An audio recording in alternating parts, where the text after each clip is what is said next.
of the same dude. All right. What is your name, sir? Tony. Gabe Linderman. Minia Monteagudo Vilavedra. Max Hammer. Nathan Hefner, a.k.a. Nate Hef. Avi Kovrigaru. Nikki Bailey. Grant. Zeke Majeski. Drew. Erin. Alisha. Jaydon. Brady. What's going on, YouTube? Ah, shit.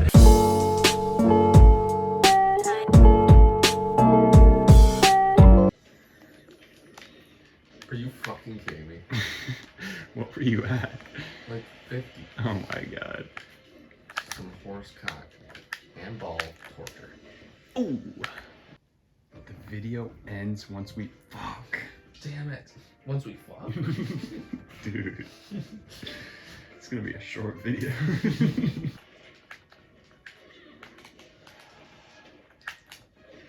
Ooh! Let's go. Ooh!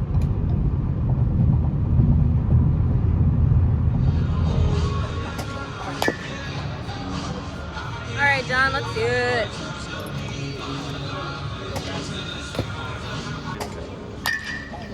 There we go. Oh, 2 in a row. Heating up. 3. Yes! Woo! Beauty! Yes! Woo! Beauty! Up there. Oh! Nice! There we go. Just the last home series, I walked in on Eric Haas eating Fruit Loops. That was a new experience. But I think the weirdest thing for me is like you'll like interact with these guys in the clubhouse, and then once they go up, you'll see them on the TV, and you're like, they look kind of familiar. Like working here, for me at least, like it's removed a little bit of that like childhood mysticism. It's like kind of the reality of being an adult. The one thing I regret that I messed up was like, I remember Jim Leland came here like it was like the second week, and I saw him and I was like, oh my god, like that is like one of my childhood heroes. He was like talking to Melzak and Weber in the broadcast booth, and I was just like looking at them, and then when he came out, I like didn't say hi because I was so nervous. And then but I was like, oh, it's like no worries, he'll be back like eventually. But then I never saw him again the whole year, and I was like, fuck. The last time I saw him here, he was down here smoking in the dugout. But last year, like only a couple weeks before he got fired, I met Alavila. Oh, no way. You know who that was, right? I go, no. He goes, that was Alavila. I go, what? That was Alavila? Why is Alavila here? He goes, well, we're the AAA affiliate. I go, yeah, that makes a lot more sense. He's scouting. He's scouting our own guys.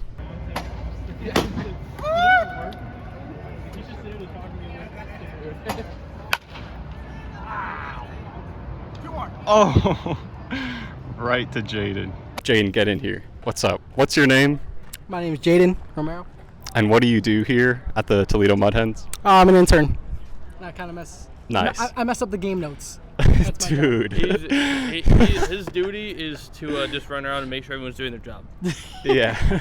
Jaden's like the puppet master around here. Like, you don't really see him, but he just like, controls everything. Like, no, you see him. I'm pretty loud. People see me because I'm loud. Let's look down though.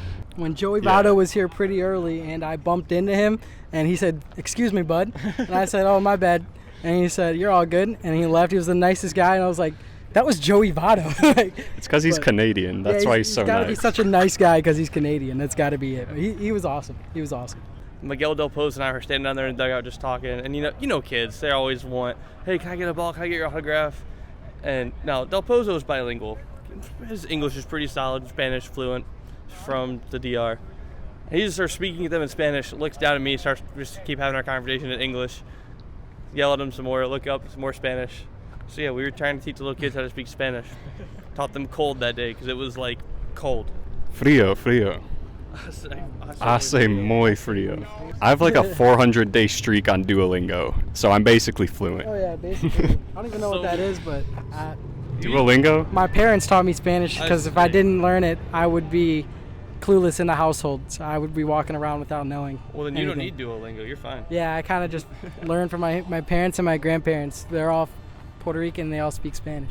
I kind of wish I had like talked to one of the players who speak Spanish in Spanish just to try and see if I could hold a conversation, but I didn't do it. My favorites are the ones, guys like Miguel Diaz, who speak, like, almost primarily speak English, and then they'll just start ripping off sentences in Spanish just to throw you off. Yeah. Yeah, like. Just to mess with you. If you go near them about first pitch, Spanish. Yeah, que numero, and they'll be like, cinco. And I'll be like, okay, We're smart. We're smart. we're learning. That's why they pay us the big bucks. Oh, yeah. Oh yeah. Warm me down, Strack. You warm me down.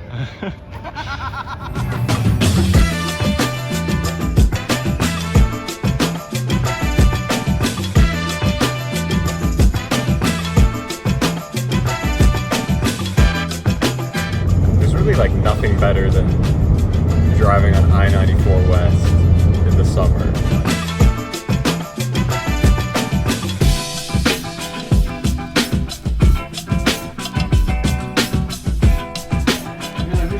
Yeah, but if you press the red, it says you missed both. Oh, really? Yeah. So just you get one line. Okay, now we press. Okay. That was being purposely missing. Right. Yeah. You didn't call I said, okay, so I'll do this. I missed on purpose. Okay. You had that much confidence that you could hit the black? That's a throw. Forward movement. Forward movement. That's not a fumble. That's a forward pass. Press the red button. Fuck you. And that's all this works. Yeah, 7. He already hit a 7. You can't hit 7. There's no 7. Oh! You have a tattoo? Yeah. I've never seen that. I'm the one asking the questions here. Nate Heff was in my squad in mine in his freshman year. I thought I was in a squad And Victor was our squad leader, and I don't remember who the fourth person was. It might have been you. I mean, it's I was definitely possible. in your squad once. I mean, I joined the band because, like, all my friends in high school were in band. I was like, well, I don't know anyone when I'm coming to college, but, you know, I got along with people that are in band, so I thought it was kind of a natural move to make. And when I was there, I did not realize at all what I was getting myself into. I was on the tail end of our band director's career, which was 50 years. He was an 81-year-old man when he retired. And he was like very well known around the state of Wisconsin in the marching band football area. Like everyone knows who Mike LeCrone was, and I had no idea. And when you get there, it's made pretty clear, pretty evident. Like he's the guy. Everyone knows something about him. Like if you mention your band, they'll go, "Oh, Mike LeCrone," and he is one of the most. He has just probably lived one of the coolest lives of anyone that I've met. I think. He's just like been to hundreds and hundreds of football games, leading marching bands, basically every Big Ten stadium. I had a band director in college. Like I just did like the community band in college just so I could, have something to do. And it was not like formal at all. It was literally just like come and play your instrument. And it was just super easy music. And like the band director is like literally the coolest guy. His name's Tom Evans. He was a trombone player. And like, he's super old, but he had the energy of like a 20-year-old. Like, oh, yeah. He was just like bouncing off the walls constantly. Like, is that the type of dude your director was, kind of? Yeah, he was a big yeller. He really like he would stand up on his tower on our marching band field. That was probably 30 feet in the air. He'd climb up it as an 81-year-old man, which was impressive in itself. And he'd get on the microphone and he'd just yell, "Ah, crap," all the time and say some. Not the nicest things sometimes, but he was very motivational in his own kind of way. It sounds like the opposite of Mr. Smith. Yep, I think that's a great way to put him. And he'd just come down, and while you were marching, he'd like come right up to you and watch you and tell you what you're doing wrong. That's kind of awesome, though. Like, oh, he's one of my favorite people. I think he's very nice, actually, but he would get very into wanting perfection and really just wanting as much as he could get from you. And had interesting ways of motivating you, but I think it worked pretty well.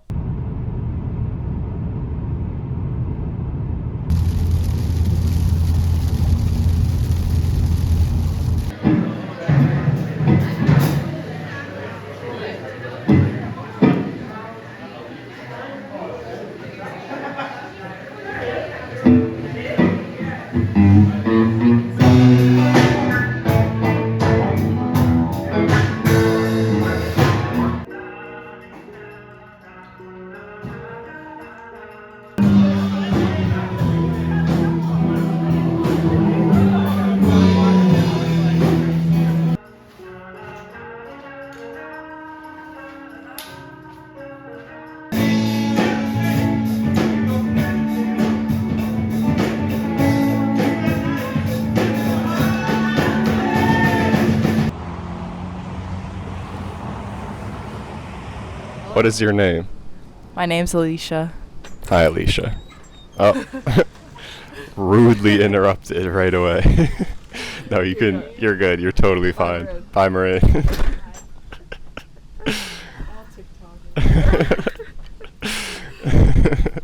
Hey, YouTube. Welcome back. What is something that you're looking forward to this week? My good friend Zoe is leaving Madison. We're moving out, so I'm looking forward to spending last moments with her for a while. And besides that is actually getting settled in my attic room that you saw. So yeah, just feeling settled and saying goodbye to a good friend.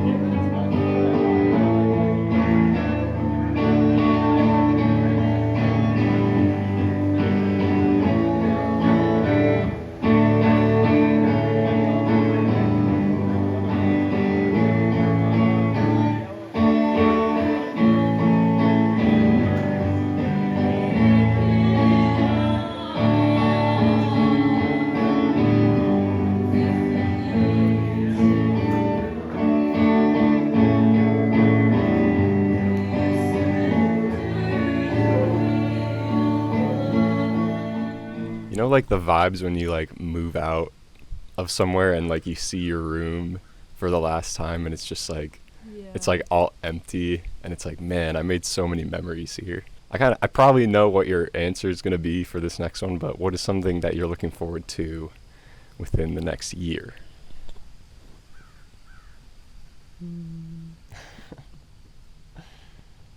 I mean, maybe I don't know your answer. Yeah, I mean, the obvious answer that I think you're thinking of is moving to Spain and having that experience be a good one. But more broadly, just like finding community and meeting new people and feeling young. Because I spent the last year in Spain feeling like an old woman or like a monk. So I'm really excited just to like travel around, meet new people, and enjoy the work that I'm doing. One of the reasons I like thought about doing this project in the first place was like, I remember last time I was here we were talking about being isolated like the past year and just like not having a lot of people to talk to and to hang out with. So I want to like capture this little trip I'm doing where I'm just going around and like hanging out with my friends. It'll be something I can look back on and be like, I can do this. Like I can talk to people. Like I've been here before, you know? So yeah.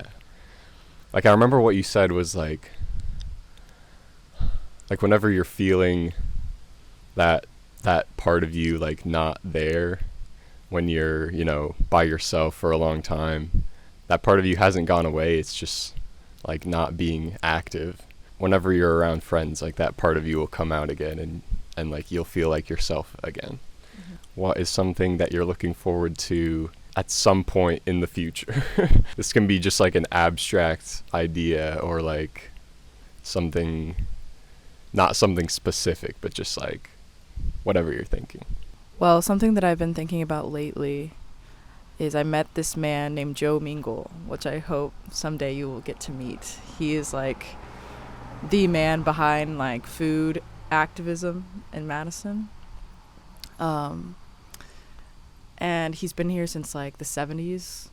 He's just like an old hippie, and just hearing him talk about like his experience living in like one community and like really getting to know it and make a difference and actually understand how things work, not in like a theoretical sense. I feel like that's something I eventually want, and I haven't really like seen that firsthand. It's just been kind of like an idea, like maybe like the next decade I travel around and I feel pretty unsettled most of the time is the expectation, but eventually be really cool to just live in a place and know all the people that I'm working with or around. And yeah, so eventually like just feeling settled for a longer period of time than like a year or a few months or something. Are you familiar with Animal Crossing? The game? Yeah. I've never played it. Oh my god. Being around you and this house, like, it just like, and your roommates too, like, I feel like you would really like Animal Crossing. Because you just like, there's no point to the game. You just like walk around and like talk to your animal villagers and like pick weeds and plant flowers and like just run around and like harvest fruit and shit. That sounds It's so delightful. It's like, it was like the quarantine. It came out like right when COVID happened. So like we were quarantined and we would just like, me and my friends would just play Animal Crossing all day. And like you get to like customize your little outfits and stuff. Like it's actually so delightful. I've played a game like that before. I don't remember what it's called, but it's just cats making soup. Oh my god, I think I've heard of that. I think it's just called cat soup. And it's so cute. They're like the cutest little cats, and you get a new one every so often. I don't really remember, but they have their little like workstation. Maybe they're like making, cutting corn off the cob, or like or doing stuff, and you can dress them up and give them names, and then also decorate their bedrooms. Hearing you talk about Animal Crossing is like another goal I have, is to like live on a farm with my friends and have like our own farm cult. If anybody wants to join, you're welcome to. Yeah. Not too far off the grid, like maybe outside of like a place like this. So, farm cult. Hell yeah. All right, sweet. Let me make sure we're recording. Yes. Ooh.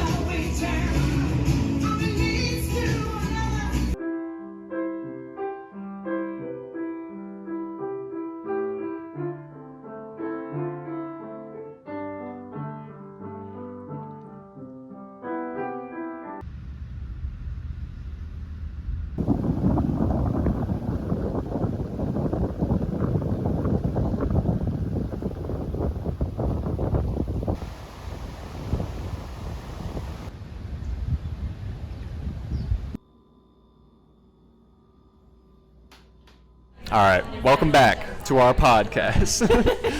What was our house called that year? Central Cooling. Central Cooling, because we were the only house with AC. And it was like midnight probably. Things were like starting. No, things were not wrapping up at all. Things were very much still going, and I dropped a full glass onto the ground after we told everyone to take their shoes off in our home. You had to tell everyone to scatter. Yeah, I remember okay.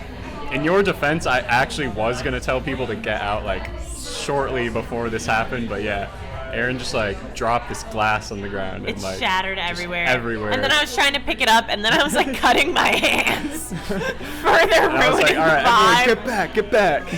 And then I like turned the music off so we could like think better. So we could pick up the glass and not have people cut the shit out of their feet.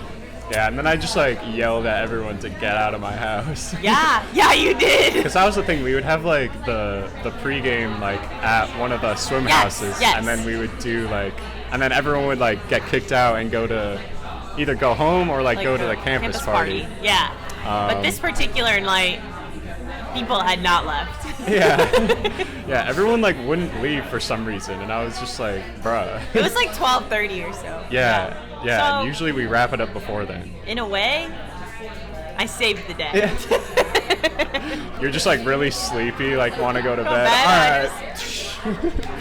So, Get party out. trick, life hack. Yeah. Make sure it's someone else's glass though. Yeah. We would swim a lot in the same lane for morning practice at Western. We would. And like, well, yeah, I remember we would like warm up together. Yes. And then you would like either do the sprint practice or the distance practice. You would like sometimes do the distance practice. I did, yeah. We were like two of the slowest kickers. We were. So we would always just team up and like for kick sets. And Ryan Ross would kick with us too. Yeah. Yes.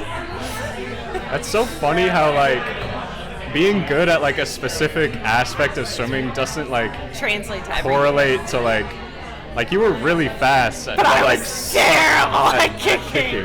And then some people are like amazing at kicking and they're just like not like bad, but like average. Yeah. Yeah, I don't know what was wrong with my kink, though. I kept asking people and no one could tell me. Someone help me, and then Jay just like... Jay was like... Whatever. I don't know. Kick harder. And I was like, I can't. They live in like one of those old like college houses. Oh, yeah. And they have like 6 roommates. And like, it reminded me of like BBB, like the house next to us. Oh, yeah. And just like the old creaky floorboards and like, it's just such a It's such like a good nostalgic. vibe. Yeah, it's like very nostalgic. Ours now. was like not, new. yeah, ours was like not creaky, but like, Yeah. I spent a lot of time in that house next Yeah. door, and it was just like, I lived in the swim mansion the year before. oh, that's so, the yeah. ultimate. That's like, ultimate creaky house. Oh my god. Yeah. Yeah. It had its ups and downs. The swim Didn't you mansion. live in like the attic? No, I didn't. I lived in the tiny room on the second floor. Malak and Gus lived in the attic. Oh, okay. I lived across from Leslie, but I had like the smallest room. Didn't Malak's cat get like stuck in the shower a bunch of times? Oh Or, like, yeah, I'd be like going to the bathroom, and then all of a sudden your cat would come out and be like, "Meow!" and I was like, I'm just trying to poop. What was her name again? Lulu. Lulu. Yeah, Abby and Gus have her now. I remember that. Oh my gosh. Did you get invited to their wedding? No. Did you? No. Damn. I mean, I'm not like mega close. Yeah. I'm also not that hurt by it. Yeah. It's someone else's Okay. wedding, I'm not not- my business. I was just wondering. Yeah. Because I know Grant's just like the perfect wedding guest. He is, yeah. Like, he can hype it up. That's his like aesthetic. Is wedding. He's a wedding guest. guest.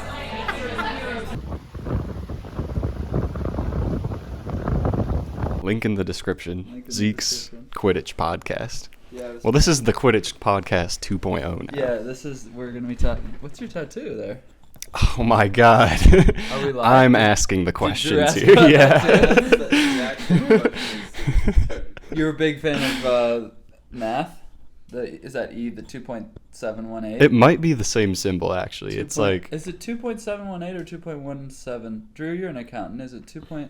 Yeah. hopefully we don't get like DMCA'd Oh, yeah, by you the think we're gonna NFL. get No, I don't think so. copyright strike? No. We'll First just and do last this the whole names. time. Yeah. On the topic of, I think this is fair use, right? I mean, I'm in front of it enough, I think. What's the definition of fair use? Anyway, on the topic of first and last names, I always refer to you in the FNH. We could talk about FNH too. In the FNH group chat as John Crane. John Crane's coming, Yeah. John Crane this and John Crane that. And Reagan made fun of me for it this week. So then we were calling you I called you JC instead. Did you get told this on Friday? No. And then I was like, okay, JC's coming. And then Stuart said, Jesus Christ. Because I think that's like a youth pastory. Like, let me tell you about my friend JC. I think I did hear about this, And then but I you didn't show get up with the joke. beard and the hair, and it's Okay, like JC yeah, is here. John Crane, and there was a Yeah. joke that everybody was going to come at dressed as their favorite JC, and I said, "Oh, Okay, John yeah. Crane did it. He dressed as Jesus Christ." I played Quidditch in college, which I assume we were going to talk about at some point anyway, because that's people make fun of me for saying that all the time.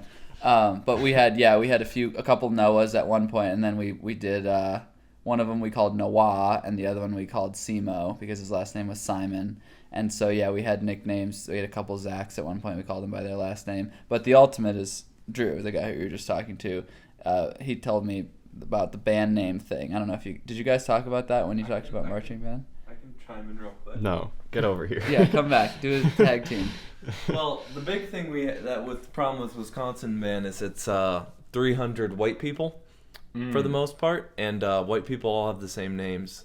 So there's about 12 Jakes, 10 Johns, a bunch of Andrews. So the best way they were able to distinguish everyone is they gave everyone a band name. My band name was Waldo. Honestly, a bunch of my friends with band, I like Lipton, Wumbo, Dory, Finn. Like I only know them as their band name, and I don't call them their real name even to this day. But well, and there was the one guy I met who was introduced to me as Roman, which is just a regular name. Yeah. And I was like, oh, that's Roman. And then I went to find him on Facebook or something, and his name is Sterling. Yeah. And I'm like, he went down. He downgraded from a cool first name to just like a regular first name. But yeah, and then when we were young, I picked up to call you Derek instead of John or John Crane because of that guy on the bus that said you looked more like a Derek than a John. That's called Brew City's Quad Ball Club. If anybody wants to check that out, if they watch this video and want to watch some good quad ball, you can find us on socials. You like roped me into it when I was working at Epic, and like I thought it was like actually so much fun. Like just like I hadn't run around in a field as an adult maybe ever, or at least in a long time. Yo, this is so fun. Just like throwing like dodgeballs around and running around and just getting tired. Retention is not usually the big hurdle. It's usually getting people to actually show up. Yeah, getting people to not think corny. It's stupid, and then keeping them healthy. You know, a lot of people like tear their ACL or get concussions, or I've broken my arm once, and it's like it's hard to get people to come back after that. But if you can keep a person healthy, it's a great sport, and it's so fun to play, and the people are so great. And yeah, I was happy that I got to do that with you when you were here for a little bit, and I'm sure if you would have stuck around longer, I would have kept the ropes on you, and you would have been going with me to. I just went to Chicago last weekend to a competition. You would have been there. You'd have been in the uniform. It would have been us for sure. It's my like alternate reality self is a quad ball champion. Yeah. Well, I mean, you've got the build, right? You're like 6'2", and you're in shape. Do you I'm run? 6'3", actually. Okay, I'm sorry to underestimate. Someone got shot at the Planet Fitness I go to. Wow. Yeah, so I things are getting heated at the Planet Fitness. They were dropping the weights, and they were grunting, so they got executed by the Planet. The lunk alarm was a gun.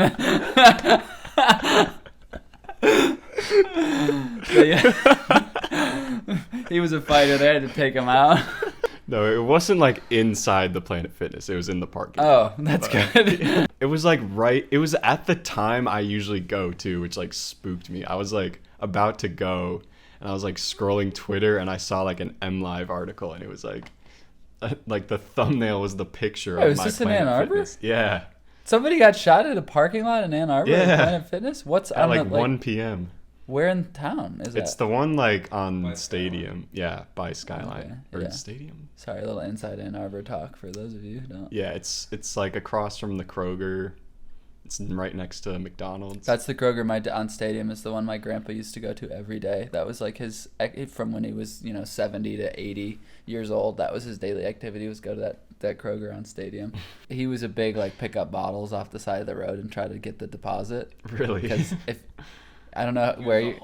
I don't know where your. No, he's got a good chunk of change, but I don't know where your audience is. But in Michigan, when you buy bottles or cans, you have to pay an extra 10 cents for every can on top of the sticker price. And then when you bring them back to the store to recycle them, you get the money back. So if people don't do that and they just leave them all over the place, you can collect them, bring it back to the store, and make a profit. And he would try to just return all these old junky ones where the barcode was scratched, and they would gunk up the machine and stuff. So they would, very similar to when he got kicked out of the post office for trying to buy stamps with coins that he found with his metal detector that were old and gross and not legal tender anymore.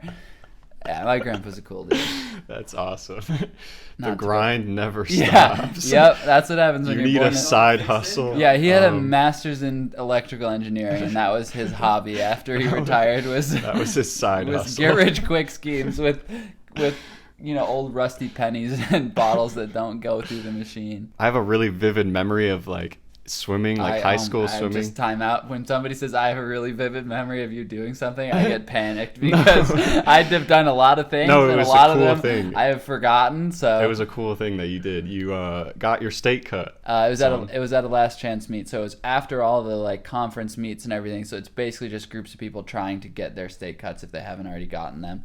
I had tried to do it at that same last chance meet the previous year when I was a sophomore, and I didn't get it, and that day I had a Gatorade in my bag, and it was my favorite flavor of Gatorade, and I was gonna drink it to celebrate that I got the state cut, and I didn't drink it that year, and then I brought it back the next year, and I got it. I got the state cut, and I was sitting like watching the end of the meet because I was just there to do the one event, and I was sitting with a couple friends, and I was drinking the Gatorade, and somehow somebody noticed that it was expired. And so then I got to tell them the story of like, no, you don't understand. This cool blue Gatorade has been in my locker for a year. So that was my junior year.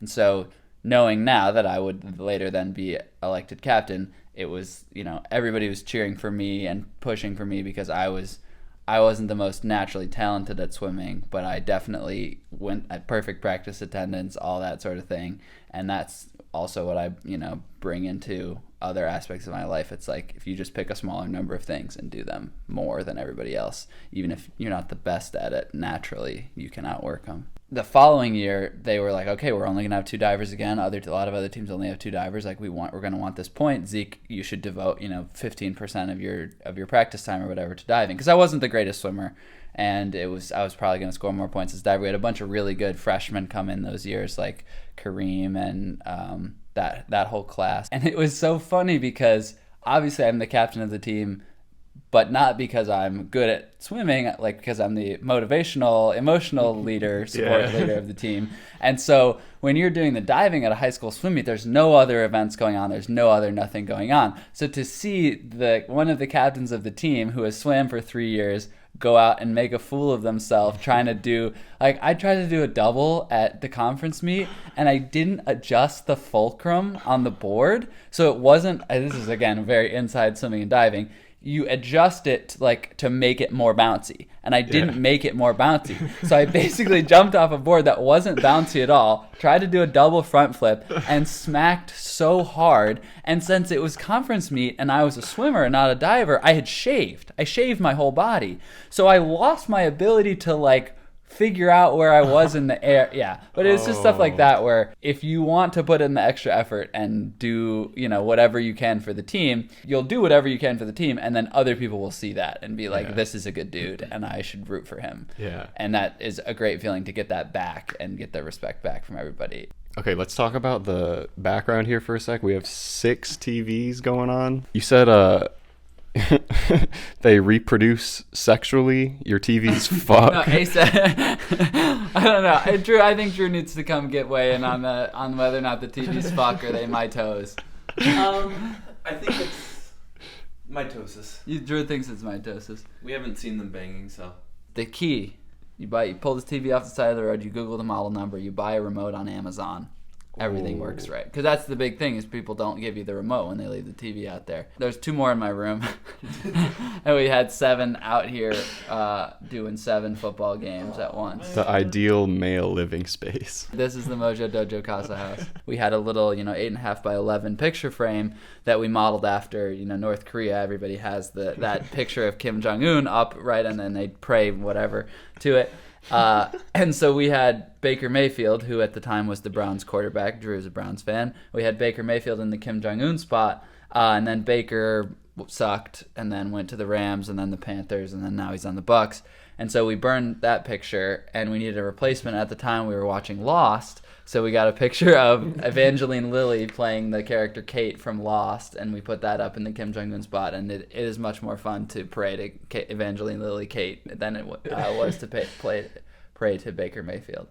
I think if Kim Jong-un looked like that, I could get behind that country. Did you actually burn the picture of Baker? Yeah, you burned it, right? Yeah. Drew burned it.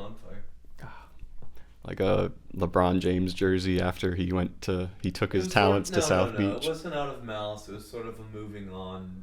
Okay, like a rising, like a phoenix rising from the ashes. Drew type has deal. an unhealthy fan relationship with his sports teams. It's What? Zeke has a non-healthy. Drew and I disagree about what a healthy relationship with your sports teams look like, and he does the all right, it's week 16. These 8 teams have to go 0-2. The Browns have to go 2-0 for the last 2 weeks of the season, and they'll get the 7th seed in the playoffs and get to play whatever, get crushed by the Bills. Okay, to be fair, I would do that too. If my team could make the playoffs, I would be like, here's what needs to happen. You're a Lions fan, right? Yeah. I mean, growing up a Lions fan. Well, yeah, we're never in that situation. It's just you watch the games because the Lions are 45 minutes from where you grew up. Yeah. And, that's your team. It's not your team because you like to watch them win. If you set yourself up to think they're going to win every week, it's just going to suck. Those are your boys. Those are your family. That's like part of being a fan is to watch and not really like you would love for them to succeed, but you're watching to watch. You're watching to support them. Mm-hmm. I don't know. Yeah, he doesn't care if his team wins. No, I care if they win. I'll be happy if they win, but I'll love them the same no matter what. I'll love them way less if my team wins. Yeah, exactly. That's where we disagree. I'm here at Epic. Fuck this place. This place sucks. I used to park in this parking lot all the time. It's like super far away from my old office, but I would just park here so I could spend more time not working and more time walking to my office. You know, just hunched over like in an office all day. Like I was 21 when I started working here, and I was just like, bro, why am I doing Excel? I'm supposed to be like out in a field, like running and scampering around and frolicking.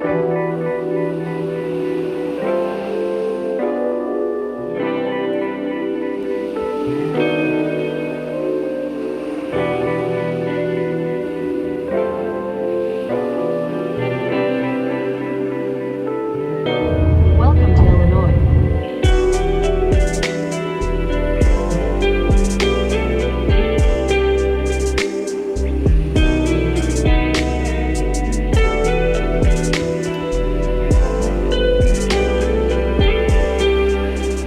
God damn it, get out of my ear.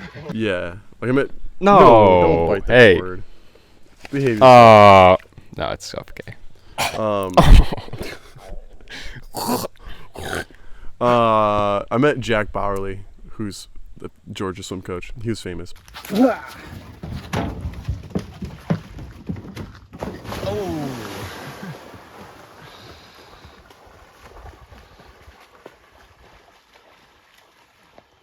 Easy. We're taking my great grandmother to go see Cars, I think. No, we'll have to check the order of Pixar movies, but we used to take my great grandmother to the movies to watch. This is like early June. It was her birthday to watch because we're not gonna buy her more shit, right? She's got so much stuff. So we're getting out of the movie. We're getting out of the car, and as we're getting out, my mom goes, "Oh my goodness, that's Justin Verlander." And I was like, and we're all like, "Whoa, cool! Like that's so sweet." And my mom was like, "Do you want his autograph?" And I was like, "No, like I don't want to interrupt him. Like this is Justin Verlander. Like let him have just like a night out." Weren't you like 10? Yeah, I was like super young. My brother's like, "I want his autograph." My grandmother and my brother walk over, and they're like, "Hi, Justin, nice to meet you. Like, how you doing?" And he's like, "Oh, good. Like whatever." And he's like, "Do you have anything for me to sign?" And my grandmother and my brother are like, "No, we don't actually." My grandmother's like leafing through her purse, and she finds like a free car wash voucher, like little like gift card or whatever. And he's like, "Wow, your grandmother must love you a lot to give up her free car wash." And he signs it, gives it back to my brother. The next night is his first no-hitter in Detroit, which is super sweet. And if you watch the footage, you can hear, or if you watch the highlights, you can hear Sean Casey, the first baseman at the time, run up and go, "We gotta watch Ocean's 11 every night." What a special night at Comerica Park. One of the guys I work with, PJ, he's like worked with the Mud Hens for like 10 years since he was like a teenager. And he said like Justin Verlander made one rehab start with the Mud Hens a couple years back. It was the highest capacity game they've had. Like it was just completely sold out because it was like Justin Verlander was pitching, and it was also like a promotion night for like it was like a Jurassic Park theme night or some shit like that. Standing room areas were just packed. I bet. It was probably like the 7th inning, and the manager at the time, Phil Nevin, like came to take him out because he got into a jam or something. Sure. And people just booed. And Verlander told him to fuck off. PJ tells the story a lot better, but yeah, Verlander apparently told the Mudheads manager to go fuck himself. I would too if I was Justin Verlander. Because he knew like PJ, he was like that was one of the moments where I really like wow, this guy's really respectable, because he knew like all these fans came out to see him pitch, and he wanted to finish the job and like get out of the inning and stuff. That's cool. Yeah. I met another Tiger. I can't remember his name. He was like a utility man. He was not very good. Oh, yeah. Wasn't have I told you this story? Yeah, I think so. Wasn't it Andy Dirks? Yeah, it was Andy Dirks. It was Andy Dirks. And Andy, Everyone's super excited the whole week. Such a random player. Such a random guy to come to. Everyone's like so excited because they're like, we're getting this tiger to come to the Boys and Girls Club. Like, this is amazing or whatever. And he shows up and he does nothing but just roast my friend George the whole time. Like, we play like a kickball game or whatever because, you know, they're young kids, right? We're having fun, but every time he can get a joke in at George's expense, he does. And George was easily the most excited person to have any jokes there. So every time I talk to George and Andy Dirks comes up, he's like, I fucking hate that guy. What do you think like would happen if a Detroit team actually won a title at some point in the near future? Like, Jesus. Specifically Lions. Like, Jesus would come down.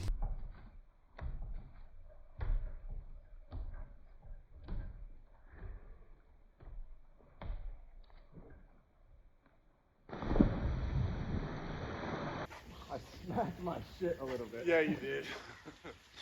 That was not very graceful.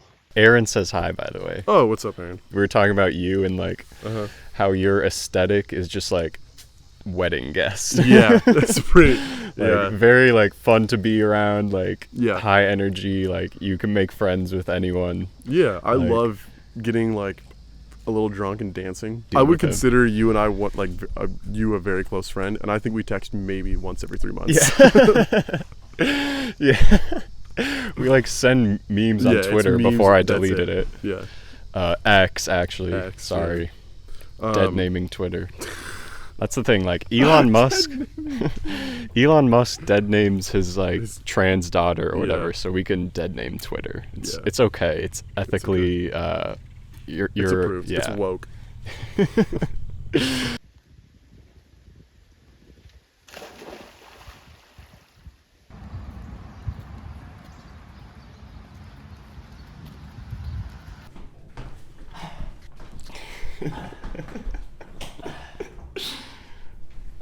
Trauma, come gritty with me.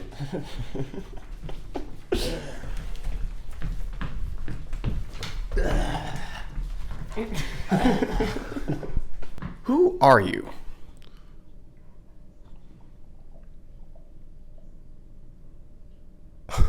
This is Grant. Grant, welcome to Vancouver, British Columbia. Thank you for having me out here. It's very beautiful. Now, right off the bat, Grant, I have this gift for you. Yo! Tribe Called Quest. Yo! Midnight Marauders. Now, what can you tell us about this record right here? Oh my god, this is what got me into rap. This is such, oh man, I know it's like hipster for everyone to be like, oh, Tribe's my favorite like hip hop band, but like, dude, hip hop band. Yeah, well, you know, like hip hop group, you know. But like, I don't know, junior, senior year of college, I started listening to a lot of Tribe, and I think Phife Dawg is maybe one of the best rappers ever. May he rest in peace. And R.I.P. Phife Dawg. R.I.P. Phife. I mean, what a group. This is sweet. This is definitely my favorite album by them. And Jay Dilla did this one, right? I think, maybe. I don't remember. But thank you. That's really nice of you, John. You are so welcome, Grant. Thanks. Sorry, Nardwar. Now, Grant, you had a 3rd grade teacher, Mr. Zabawa. Dude! How do you know this? You got feds? You in the feds? You're Grant Anger. We have to know. Now, Grant, man. you pissed your pants in Mr. Zabawa's class. That's not true. That is true, Grant. Maybe I've memory hold it, but...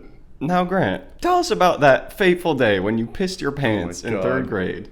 I'm sure I did, probably. I think if the person you got this from, he probably told you the story of me breaking the chair. Why don't you tell us that one, Grant? Okay, I came in it was a rainy day, so we didn't go to recess, so we stayed in the room, and our Mr. Zabawa, he was the best. Loved Mr. Z. He went out of the room, and then I like broke his chair on accident, and then we had like cards, you know, with you're being bad, so I flipped my card to red. And he walks in, he's like, who broke my chair? And I raised my hand, I'm like, I already flipped my card to red. And he goes, Grant, this is more than red flip. Flipping your card to red. It wasn't funny at the time, but I think now if I ever saw Mr. Zabawa in like a bar, we'd probably laugh about it. Wow, that's a great story, Grant. Thank you. Now, one last thing. you have this book called Oh yeah. A Patriot's History Don't to read the it. United States. Don't read it. Now, my question for you is, where were you on January 6th, 2021? My lawyers told me not to talk about that day. That's quite interesting because, you know, ah, shit. It's okay.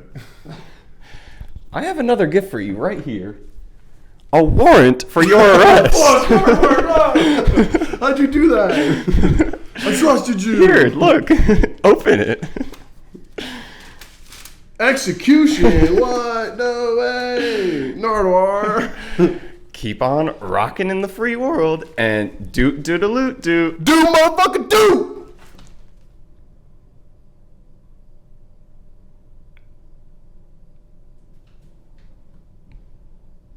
Don't actually read that book though. It's straight up conservative propaganda. John, I want to make you laugh. You're not gonna be able to hold it.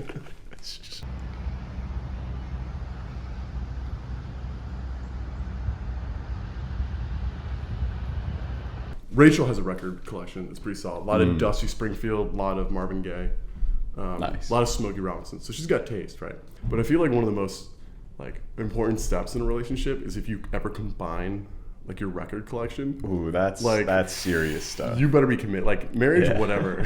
You know, having a kid, whatever. I remember that Alfredo, like Yeah. the Freddie Gibbs. Like we definitely bonded over that one. Yeah, when it came out in 2020. Yeah, we listened to that like on the porch like Yep. all summer. Oh my god, every day I think. And then we saw Freddie Gibbs last year in Madison. Mhm. And then I got COVID afterwards. Like I love Freddie Gibbs. He's probably like one of my favorite rappers. But I think I honestly love The Alchemist more.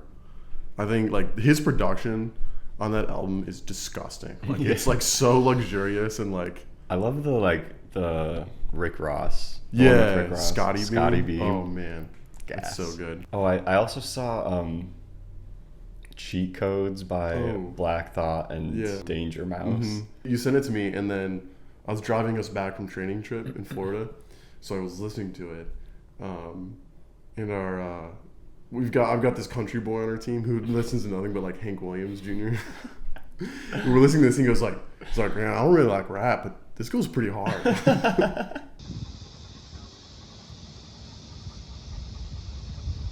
Every year we make a team playlist, which is fun because we have a bunch of internationals on our team.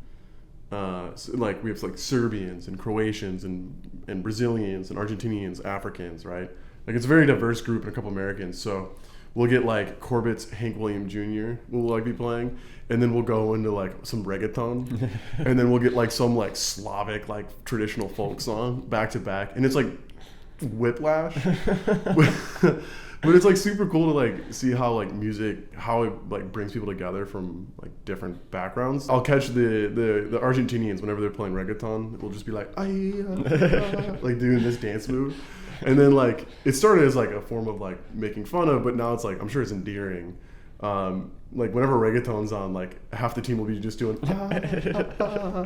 That's so fun. Which is like cool, and it's like I don't know, it's just a lot of different flavors, and I think you can tell a lot about someone from their music taste, you know? Yeah. I feel like if you ever go on a Tinder date, one of the best questions to ask is like, give me your Mount Rushmore of artists. Yeah. Because if someone goes like Morgan Wallen, like Luke Bryan, and Just like, leave. yeah, you're just like, I don't know if this is it. But if they go like Snail Mail and like Phoebe Bridgers, it's like, okay, we got like, you're going to know like, the kind of girl that says, I like Snail Mail and Phoebe Bridgers, you know what they're like, right? How many playlists do you have? Probably like 30-ish, maybe. Nice. Maybe less than that. Guess how many I have? Not to like dick 100. 138. Oh my god. I just made a Jay-Z one, right? It's just nothing but Jay-Z songs. Oh yeah, you showed me that. Yeah, Jovito's Locos Tacos. That's a banger. Yeah, name. thank you. That's the most important part of the playlist, honestly, is just picking the name. Yeah. Oh yeah. And then like the description too, like is really. I usually really don't good. edit the description, but sometimes I do. I do. I use like the Spotify desktop app a lot, so it's like, oh, like I wonder what this person's been listening to. So I'll just like click around on profiles. Oh yeah. Spotify is like the best app for like stalking people. It really is. Like it's just it's so good. It's so good because you can see like what people are listening, and then it's also really telling what they name their own playlist. Yeah, that's why that's the most important part. You have to like, it's like Instagram basically, but for music. Like you have to like curate this online persona for yourself that people are gonna see.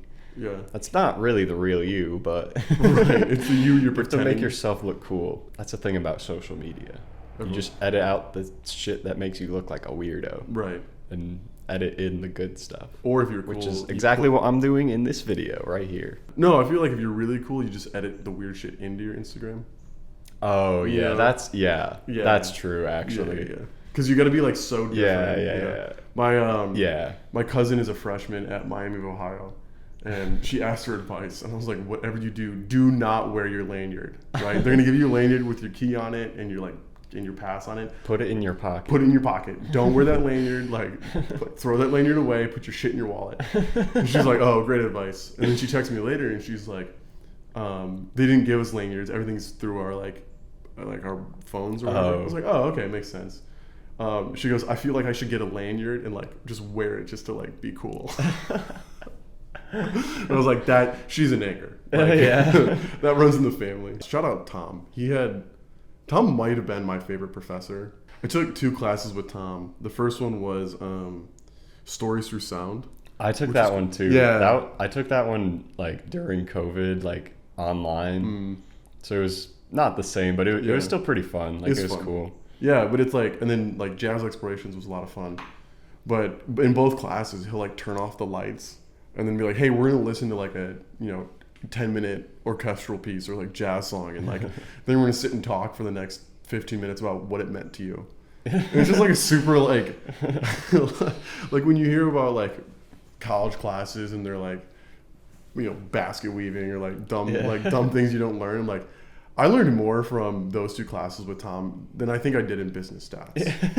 Right? Like, I know how to do stat work in Excel, sure. Yeah. But like, if anything's affected my life more, it's like knowing how to critically listen and think about music is, I think, way more valuable of a skill. I took a class with Bo Bothwell, who's one of the other music pros. I had a class with him too.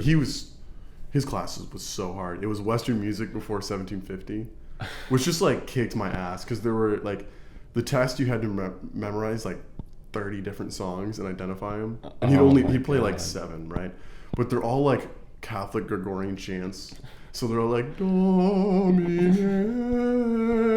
and then you're like, I don't know if this is that one or the one that goes like an octave higher. Like, they're like indistinguishable. One of the coolest lessons, it was like our second day. He was talking about early philosophers in music. And he was telling us about, there's this Byzantine philosopher named Boethius who talks about 3 kinds of music, which is really fun. And this always sticks with me. There's music instrumentalis, where it's all Latin, so it's like music, whatever. Music instruments, which is like where we like make music. Like that's the music like, if you're clapping your hands or like playing the clarinet, right? Yeah. There's music humana, which is like the music of humans. And he described it as like, if you listen to people like walking down the street talking to each other, like their pitch is like changing, right? And they're like kind of like singing to each other. Yeah. When they're talking, which is like super cool. And then the last one was like music universalis, which is the music that only God can hear. And he's like, it's the music of the combos and like cosmos and like everything like makes music together there. And you're like, oh yeah, sure, whatever. And then Bo goes, now you want to get tripped out? And we're like, let's hear it. He goes, he's like, music is just sound waves, and sound waves are just different vibrations, right? And we're like, yeah, sure. He goes, but everything vibrates, right? Like all atoms like are vibrating, so everything is making a sound. And he goes, and we've put sensors out in space, and it's come back that like space makes a B flat sound. And he's like, so Boethius is right. He goes, if you want to like. He's like, if you like try to be as scrupulous as possible, like Boethius is right that there's like the music of the cosmos, and you're like, Yeah. Bo, it is 10 a.m. Like this. Like I'm not high enough for this. Is thou certain about that? Let's go. While walking off the mound, he caught a baby falling from the grandstand. The baby's name, Bob Gibson.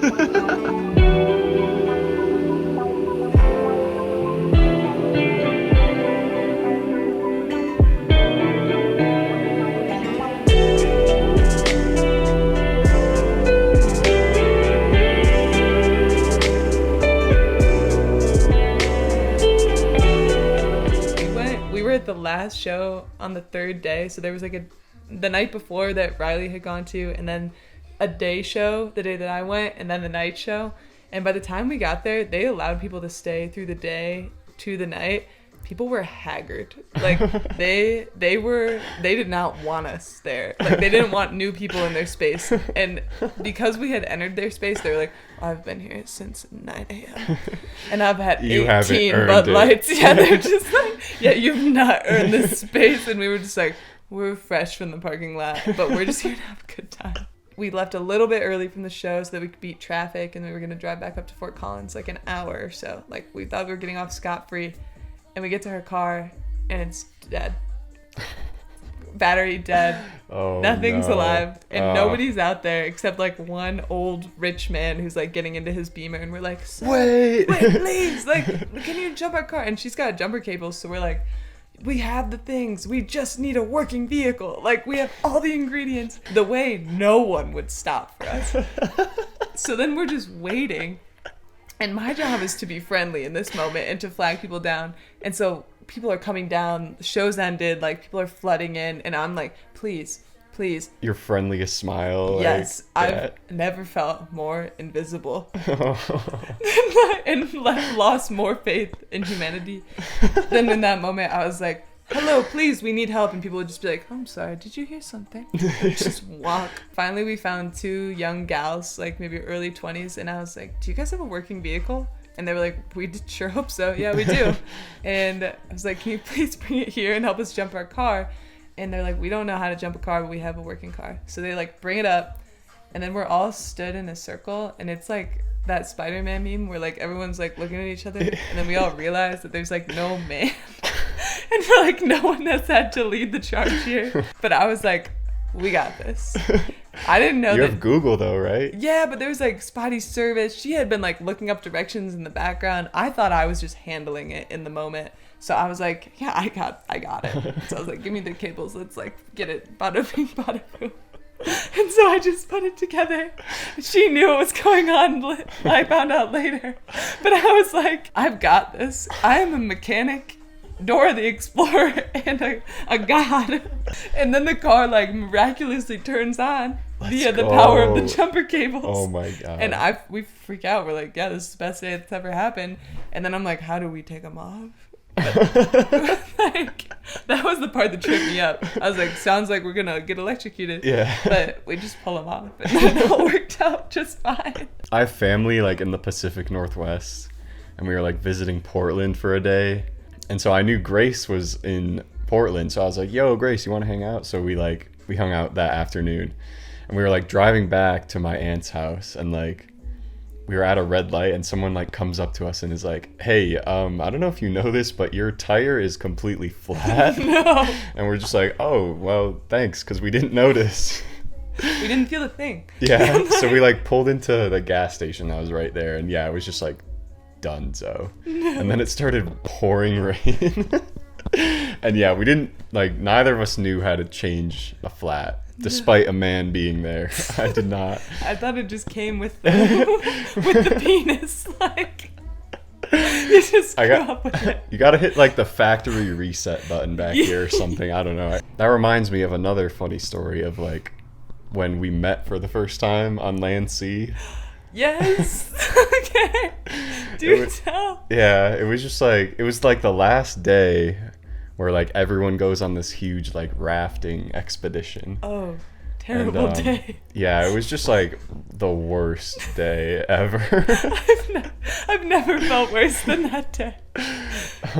But me and Nicki were like sitting next to each other on the on the raft, and it was just like sheets of rain coming at us. And like earlier I like jumped in the water for some reason because I thought it would be fun. They told us it'd be fun. They were like, jump off this cliff, and we were in full wetsuits. Like it was 40 degrees outside, pouring rain, and all we had been getting for lunch were like Lay's potato chips, soggy, soaking wet, like and like an orange. Yeah, and my hands were too cold to peel the orange. So I was like, I was on the verge of death. Yeah, like, I remember that vividly because like we had to like stop on like the side of the riverbank to like eat, and it was just like 100 like 18-year-old kids, like 17, 18-year-old kids, and they're all just like in these wetsuits, like shivering. It was just horrific imagery. But yeah, I remember we were like talking about swimming, and you were like, you should join the swim team, and I was like, no. Like I was like adamant about like I'm quitting swimming. And you were like, you're fucking dumb, dude. Verbatim. Yeah. Did that prompt you to join the swim team? Did you reflect upon that and you were like, I think I did reflect upon that. Like it didn't hit me right away, but like the coming year I would realize like, damn, like Nicki like really instilled those words of wisdom into me. Absolutely. That was some real shit. I was like, please join. I don't know anyone else, so you should join. Well, you knew Maddie. I knew vaguely. Well, Maddie and I were mortal enemies. For real? Yeah, before college. Oh, I thought you were like besties. We were besties. Like gymnastics, right? Gymnastics, we were enemies. Oh. We grew up rivals. Diving, rivals. Because we competed against each other in state and diving, and that was it. And I was like, this many jump girls coming to college. And then we became besties like through the first year. But nice. Reagan was the only person I knew on the swim team.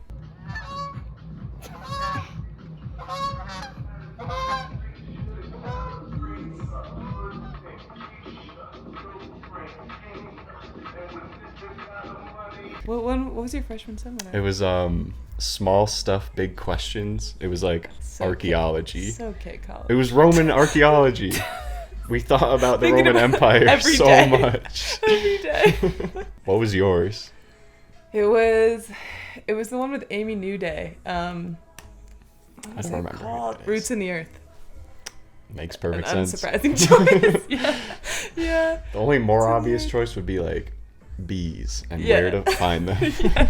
Kalamazoo is such a place, such a special place.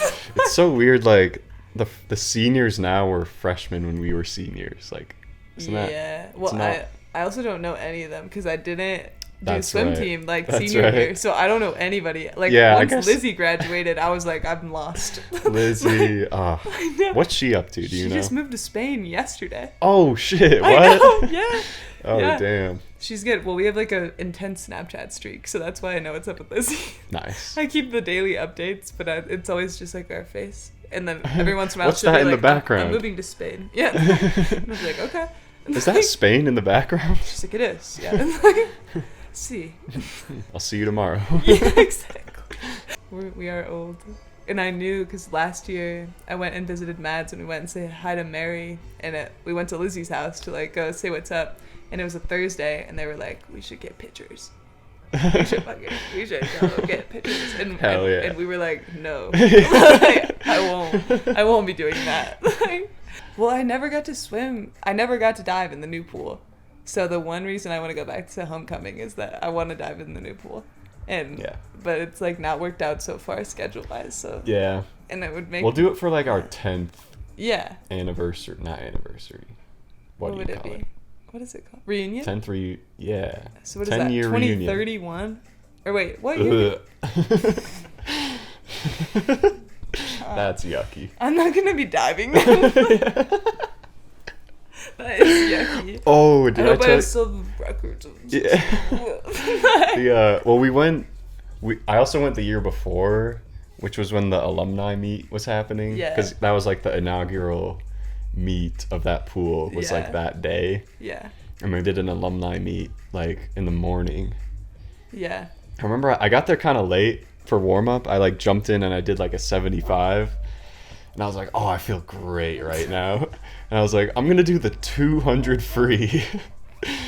And John. The whole meet was just 50s because, like, no one's going to. And this is 1 year after you graduating? Mm-hmm. Okay.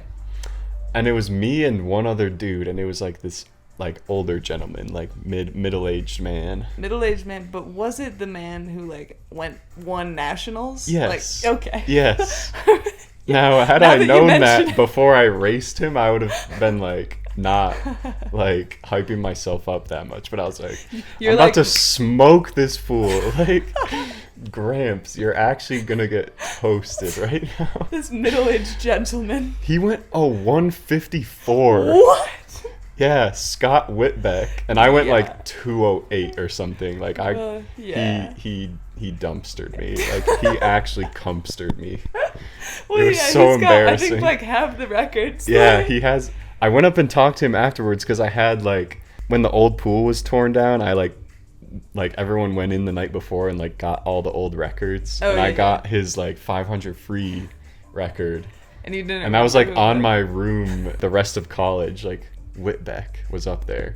Well, I didn't like recognize his face. Yeah, Like, you just know his name. but I knew his name, and I was like, "Yo, I have your like record on my wall." And he was like, "Cool." Like he didn't. Yeah, So it was coy. not. Yeah. Makes him even cooler a little He bit. he didn't like really want to talk to me. I don't think. Yeah, he just wanted to dust you. Yeah. What the fuck? Damn, that's how you know he's crazy. People who Yeah. were like winning D3 nationals are crazy. No money for that. Like, he's just on one, eating calf Kalamazoo food in the old pool. Yeah, he's nuts.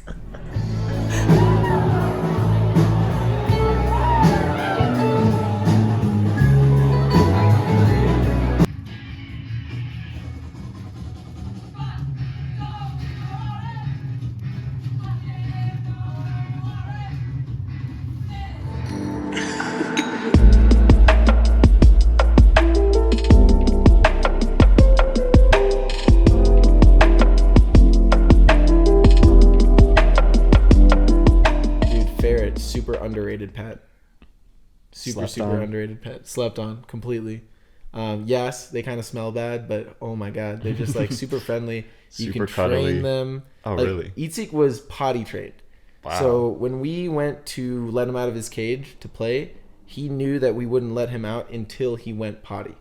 So all you had to do is kind of just like kneel next to his cage, sit down, and he knew. He was like, okay. Stare at him until he shits. Yeah, no, he would like get up out of bed, go down to the first floor, like doot doot doot, go to his little litter box, poop. He pooped in the litter box in his cage, and then we would open the door and let him out, and very, malleable. Literally. Yeah. Would you get one now?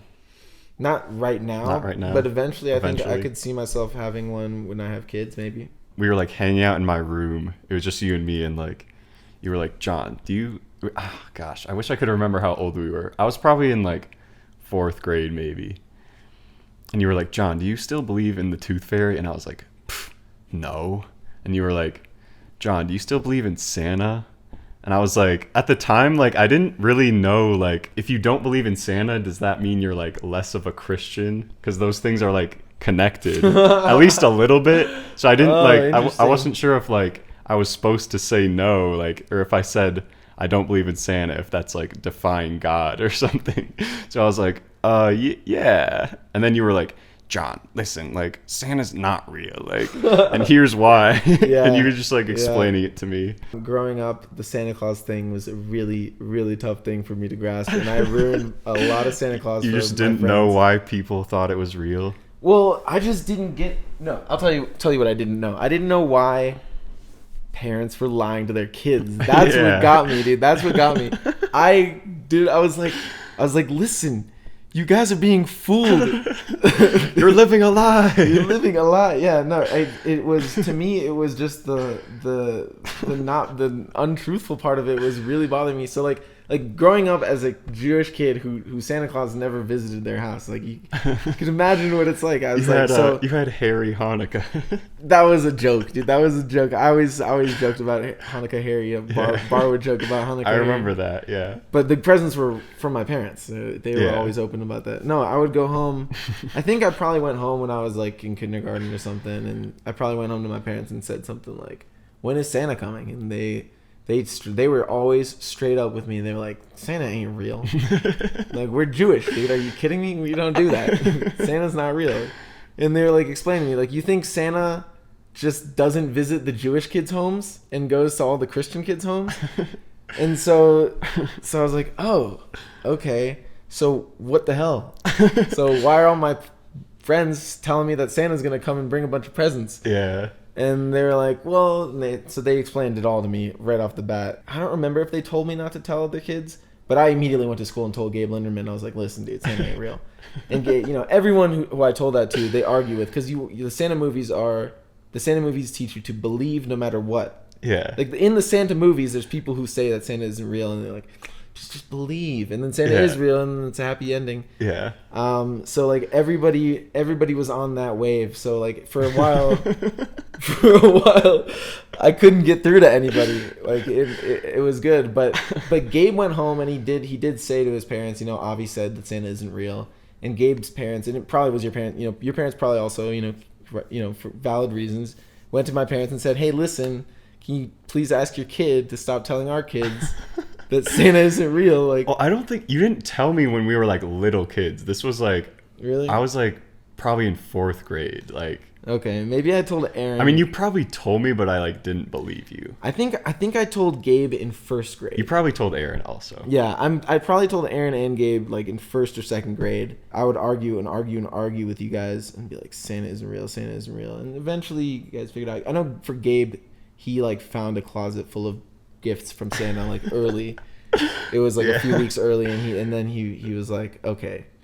And that's he tells me that's when he figured it out. But no, I do feel like a complete asshole. Like in retrospect, I feel so bad. I don't know. Maybe my parents could have explained it to me a little bit better. Like, but I don't think even if they did explain it to me, just in my heart of hearts, like I couldn't lie to my friends. Yeah, no, you were like you had like integrity in that moment. Yeah, you like I felt wanted like I had to do a the duty. right thing. Yeah. Exactly. The Easter Bunny too, and the Tooth Fairy, like all that stuff. I caught Did you have mom. You caught your mom doing the With her Tooth hand Fairy? under my pillow, yeah. Once I knew about Santa, I was like, Tooth Fairy's also bullshit. It was pretty obvious. Also, the Tooth Fairy is a tough one because every kid gets a different amount of money from the Tooth Fairy. My buddy Tommy's making like $50. I'm getting nickels over here. What is going on? Tooth Fairy's not paying out the right amount per tooth. Like, this is bullshit. We always got like the dollar coins, like the special dollar coins. Those are cool.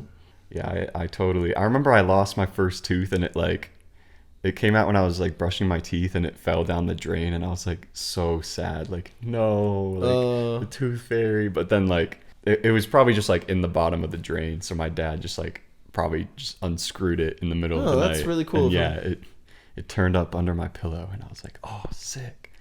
Or it was probably one of Erin's teeth. Maybe, yeah, honestly. Think about that. It might have been one of his. Wow, you just ruined my whole childhood. I'm sorry. Your dad unscrewed the P-trap under the sink. No, you're doing it again. My life, Avi. You're ruining it. It's my duty. What the fuck, man? He always wanted his kids to win. He's a pretty competitive dude. And one time we always had like an end of school year race at Northside. Yeah. It was like that 2 mile or some race. Yeah. And in 3rd grade I got 3rd place. In 4th grade I got 2nd place. In 5th grade it was finally my year. There was nobody, like I was the oldest class. There's like the kid who had won the year before had already gone to middle school. Yeah. So I was like gearing up to win this race, but there was this kid, Keegan Oldani, who was really, really fast. He was so fast. And he was in like 2nd or 3rd grade. He was like a year or two younger than me, and I'm a year younger than Avi. Yeah, so like it was always like, shit, this child prodigy is coming to steal my dreams of finally winning this race. And my dad, like he thought I could win. He watched the race. He was like, oh, this kid Keegan just sprints at the very end of the race and kicks my son's ass. If my son gets a little bit ahead of him before the last stretch, maybe he'll have enough distance to do that, I think was the strategy or something. So he explained that to me. And then he said to me something like, well, not something like, this is what he said to me. He said, whoever crosses the finish line first is my son. He was just straight up. Oh my God. I mean, I knew it was a joke. Like, for me, it was a joke. Yeah. Maybe it wasn't a joke for him. I don't know. But, like, that was his motivation, was like, I won't accept you back home unless you win this race. If you don't win this race, I'm taking Keegan home. Keegan's my new son. So I was like, what? And I won that race. At cross country at Northside, like, that was such a cool, like, thing that we did, like, because you would just get to school like an hour or two early, and like everyone would just do laps around the school, and then you would, like, everyone would go to the cafeteria, and you got a bottle of water and a pack of fruit snacks, and you also got this little plastic foot, and everyone had like the keychain with like a bunch of feet on it. That was such an influential time. Rick Deacon, man, with his cross country program. Rest in peace. For real, dude. He seriously influenced the hell out of a bunch of people. Yeah, he was the coolest. I wouldn't gym teacher. You wouldn't be the man you are today. No. He made us excited to get to school an hour earlier to run. Like, who the hell does that with kids? Yeah. I'm thinking about this right now. Never really thought about it. Like, that's impossible to motivate people to do that. And he got a bunch of kids to do it every single day. He had the mile. That's the one thing I have over Mark Ibarra. Oh, shit. I kicked his ass in the mile every week. Let's go. I kicked his ass in the mile every week. That was the one thing. He was way better than me on the soccer field. But he was super competitive, so he was always pushing me. But yeah, the feet, dude. The feet were the shit.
Oh, the song. By Colorado. We're in no man's land. These nerds are right next to the road. That's not that good. That's not. But you ready for it? Oh.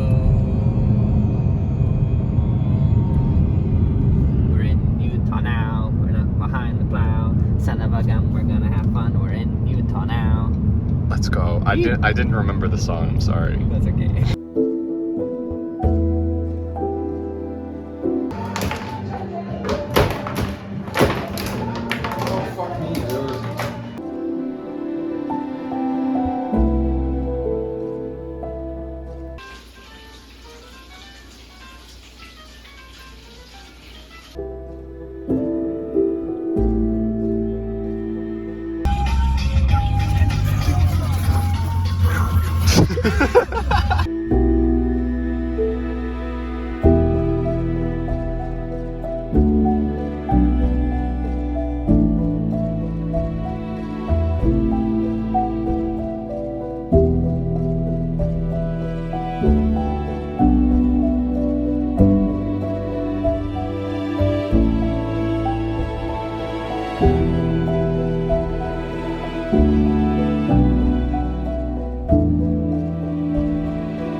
Other people who I've done interviews with, I did them like the first day. We've been together a week. Yeah, we've been a week like today. yeah, we've been like hanging out a week. Yeah, waiting for and the proper setting. Yeah, this is the proper setting. It is. I hope the wind's not too bad, but I think it should be fine. Fix it in post. Yeah. We're Yo, like, wait, pause. Look at this, dude. Look at this dog stalking this bird. Do you see this right now? Oh, He's shit. on the hunt. Oh, he's no longer in the position, but it looks like we have a Wiesla, a hunting breed, as it is. And he was crouched, ready to go. Owner's walking up behind us, and Blue got her AirPods in. Oh, so you know, like, yeah, he's getting back in the stance. Yep, on the prowl. It's my chance to do like a David Attenborough. Like, you see here, the domesticated Wiesla, still relying on natural instincts. Breathes in his face, so he can smell the prey up ahead of him. That's graceful.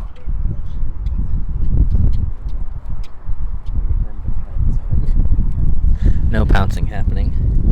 Acquiring the scent still. Oh, there it goes. Did you get that? oh my god. Dude. Cinematic. Wow. She chases and chases these birds. I wonder if there's ever gonna come a day where she gets one and her like whole doggy world is thrown for a loop. Me and Nate Heff were like good cop, bad cop with Mr. Smith. I remember one time, I think you were there. We went to his house because he was like a couple blocks away from his school. Yeah, I went to his house a bunch. Whenever there was a substitute teacher in band, it was like, oh, I know what we're doing today. I remember he caught me and Max walking to my house one afternoon skipping.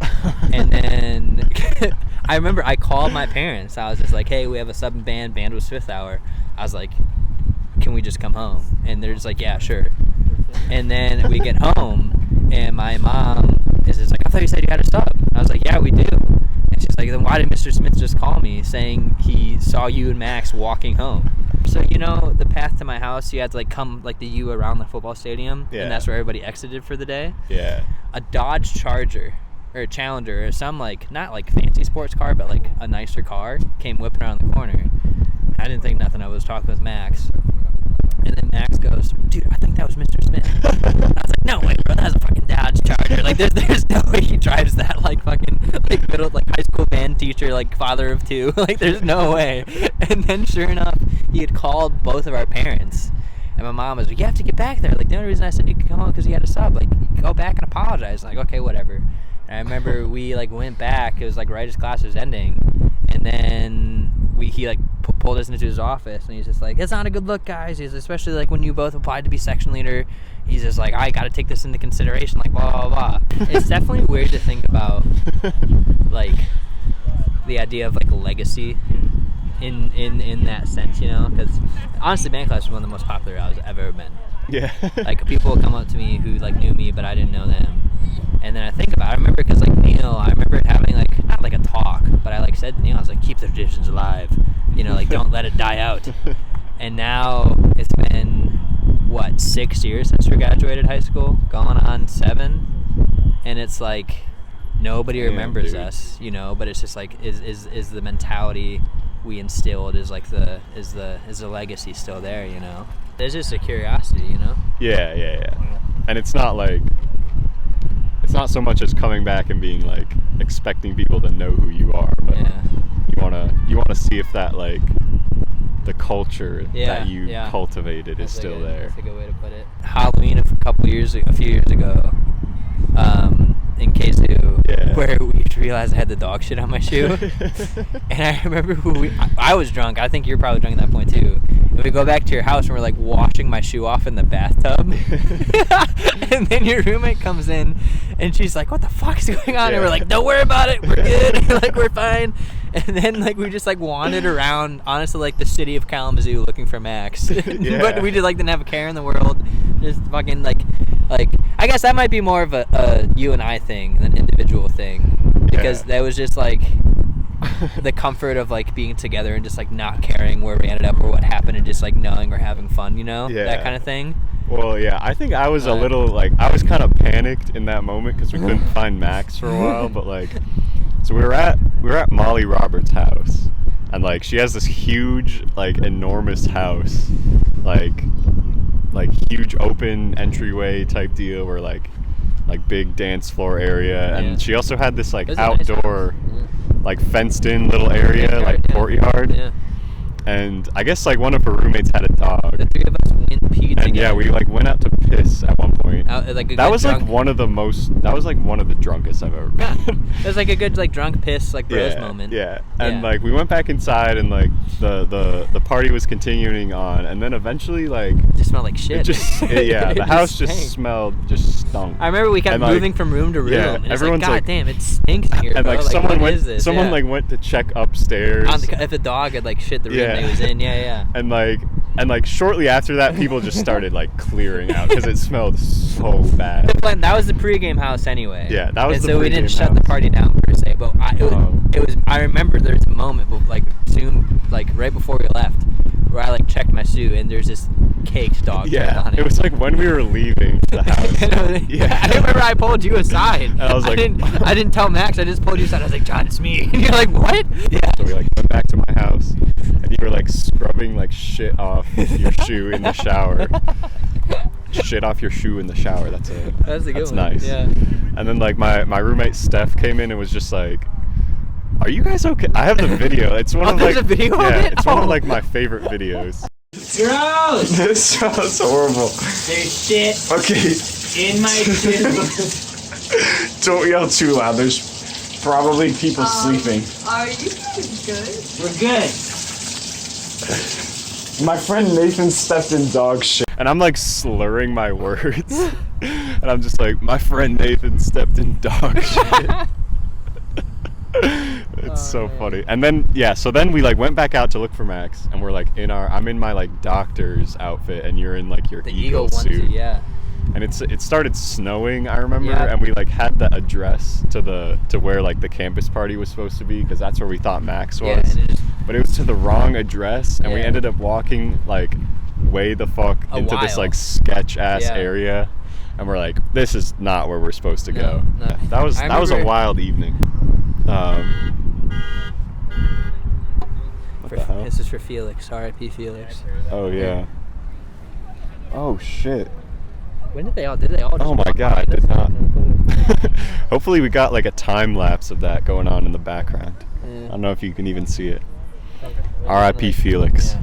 But as NBC Bay Area's Jody Hernandez reports, those who knew him say it was his passion for life that set him apart. I'm told Felix Louis Njai would come out to Crissy Field Beach nearly every day. In fact, he'd launch his gear from near this very spot. His circle of friends say it will never be the same. You know, he made me feel like I was the most important person in the world when I'd come down to the beach, you know, and he just had that specialness about him. He has a radiant smile, and I'm sure you'll see in the photos, and he brought that smile everywhere.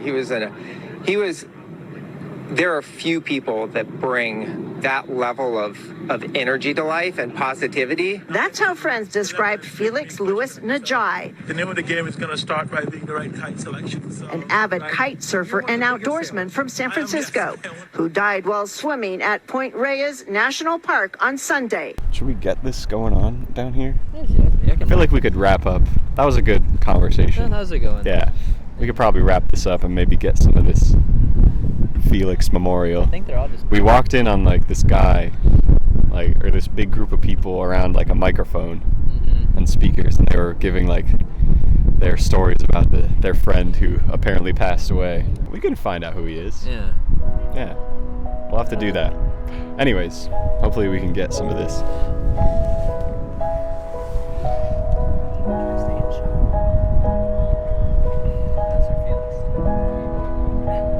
They say Felix was training to compete in the 2024 Olympics for his native country, Gambia. They say his passion for the sport and the energy he shared with everyone he knew was unmatched. I will remember just kind of the passion that he had for life. I saw it every moment that I was around him. And I think that's something that I definitely strive to do more of. In San Francisco, Jody Hernandez, NBC Bay Area News.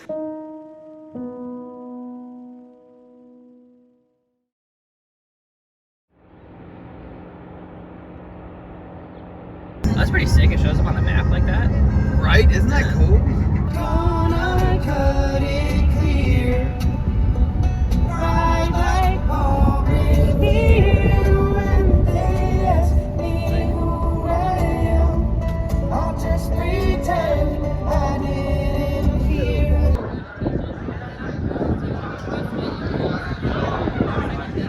The day that like I busted through the door and your life changed forever. and I remember like you and Alex Saucy having like that drawing gift that all those other kids were envious of. Well, that's what I remember about third grade was like that's when I started drawing a lot. Like when we had indoor recess and stuff, like I would just like doodle on like a piece of paper or something for like an hour or however long it was. It felt like an hour. It was probably like 10 minutes. Yeah. Well, like, as a kid, right? Yeah. You're like, one day is like a lifetime. I remember like the concept of like a year ending was like so incomprehensible. Yeah. Like this is just life. All of that past shit like has happened, but like I am here and I'm just here forever. When it was a holiday, you know, like holy fucking shit, it's Halloween. Like, oh my god. And now it's like it's Halloween already. Like it was just Halloween. No, legit. Like now it's like, oh man, Halloween's coming up. I'll get a costume at some point, and then you're like, oh, it's tomorrow. Yeah. Shit. Do you remember Crash? Like the little guy on the skateboard that we used to draw. Dude. Oh my god. So I was actually thinking about this. Really? Like when I was talking about drawing, like it brought up that like, super vivid memory. Well, because we draw it in different settings. I mean, he's just a little like he was just like a little like a little lump, like a Patrick Star shape, and he had like an afro. Yeah, well, and I remember like in different ones I would draw him with like different hairstyles. Yeah. If he's going like super fast, he'd go like slip back. And actually, my only memory of a wedding I had ever had prior to a month ago, because it was the only wedding I think I'd ever been to, was of me sitting drawing Crash. No way. For my cousin's wedding. Oh. And I was just sitting there being a little stinker. Like I hate wearing a suit. This sucks. Why am I here? This is so stupid. And just sitting there drawing them. And I had like had this crazy idea to make these portals where like you start like hard, like you kind of like lighten up your pencil and you would like shoot through them. I'm like, dude, the page now can go like anywhere. And it was like, I gotta work this idea in every way I can. And then like I'm sure it came back with like, guys, I had this crazy idea, and like, you know. Yeah. But yeah, I loved that. Man, I wonder if I could find some of those somewhere. Yeah. And like that's the thing where I'm like that was a piece of me that like I like loved as a kid. It was like drawing and doodling. And that has just like that is gone, and like that is like left as a part of me, and like that's sad to think about. Yeah. Of kind of these, I don't know, these very pure, very wholesome, like very warm things about ourselves that kind of like over time get like almost like squashed out. Yeah. By some like the more rigid structures of society. Well, I mean that's sounding a little too. But like as you grow up and kind of like the ways that we are taught to engage and be and form ourselves, that's kind of like these molds, and as you pass through them it scrapes off a lot of these really like wonderful parts of ourselves. I don't know, like I feel like I've got some senses of humor and that like artistic side that have kind of been pruned away. I mean they're still, you know, they're still there but somewhere. not in the same way, like not in the same way of just sitting when you're, you know, 8 years old and you're all just like goofing around and drawing stuff, and that sense of unlimited wonder, potential, and creativity. Actually, something I've been trying to do a lot is like trying to like recapture that like childhood like joy, excitement, enthusiasm, like sparkle through which I used to view things. So like this happened because my younger brother a couple years back came to hang out with me and my friends at my college house. Mm-hmm. And like I remember him saying like, dude, I can't wait for college. This is like a sleepover all the time. And I was like, shit. Like, and I was, I think, like having like a bad week or something. I'm like, dude, college, it's so hard. Like this sucks. Like, and I was like, you're right, Zach. Like, the way that like younger me would have looked at this is like, Max, your life is amazing right now. Yeah. I think has a lot of value to it, of like it showing the power of like perspectives, and just like, shit, that's kind of dope. Yeah. I live with my best friend. Yeah. That's awesome.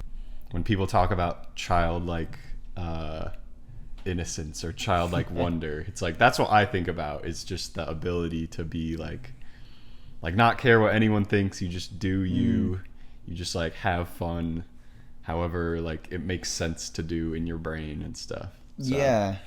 No, it makes me feel kind of old to say that like I understand now more of the sentiment of youth is wasted on the young. Which I was like, oh, I was like old people being old enough. Like, but I do really feel that sentiment, and I think I feel a lot in like sometimes like on like vacations or on trips places where I'm like now I feel there's like this rigid sense of like I've got a finite amount of time in this place.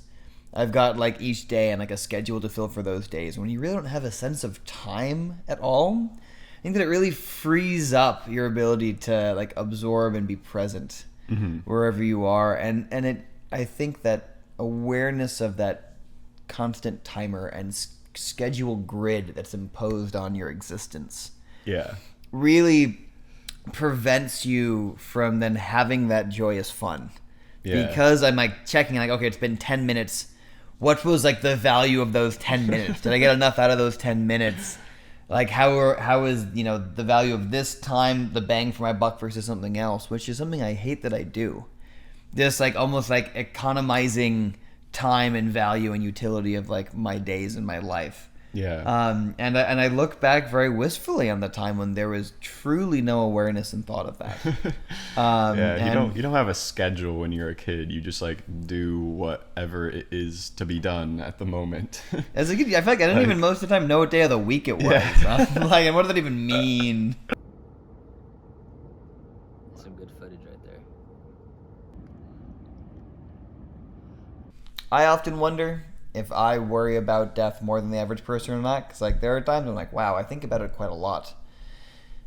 Other people, surely they're just going about their lives and like seem unfazed by their like, inevitable demise. But then I'm also like, that's probably a pretty human experience to like sit, reflect, be aware, obviously, of all of our mortality. But the path that I have chosen for myself of, being in school and having a really defined path. Until I'm like at least 40. Is also kind of imposing that grid that I was talking about earlier. Like you're kind of imposing this grid and schedule onto your conception of time and like your life and your existence. We were talking about on the scale of days, but I'm talking about on the scale of years and on the scale of a lifetime.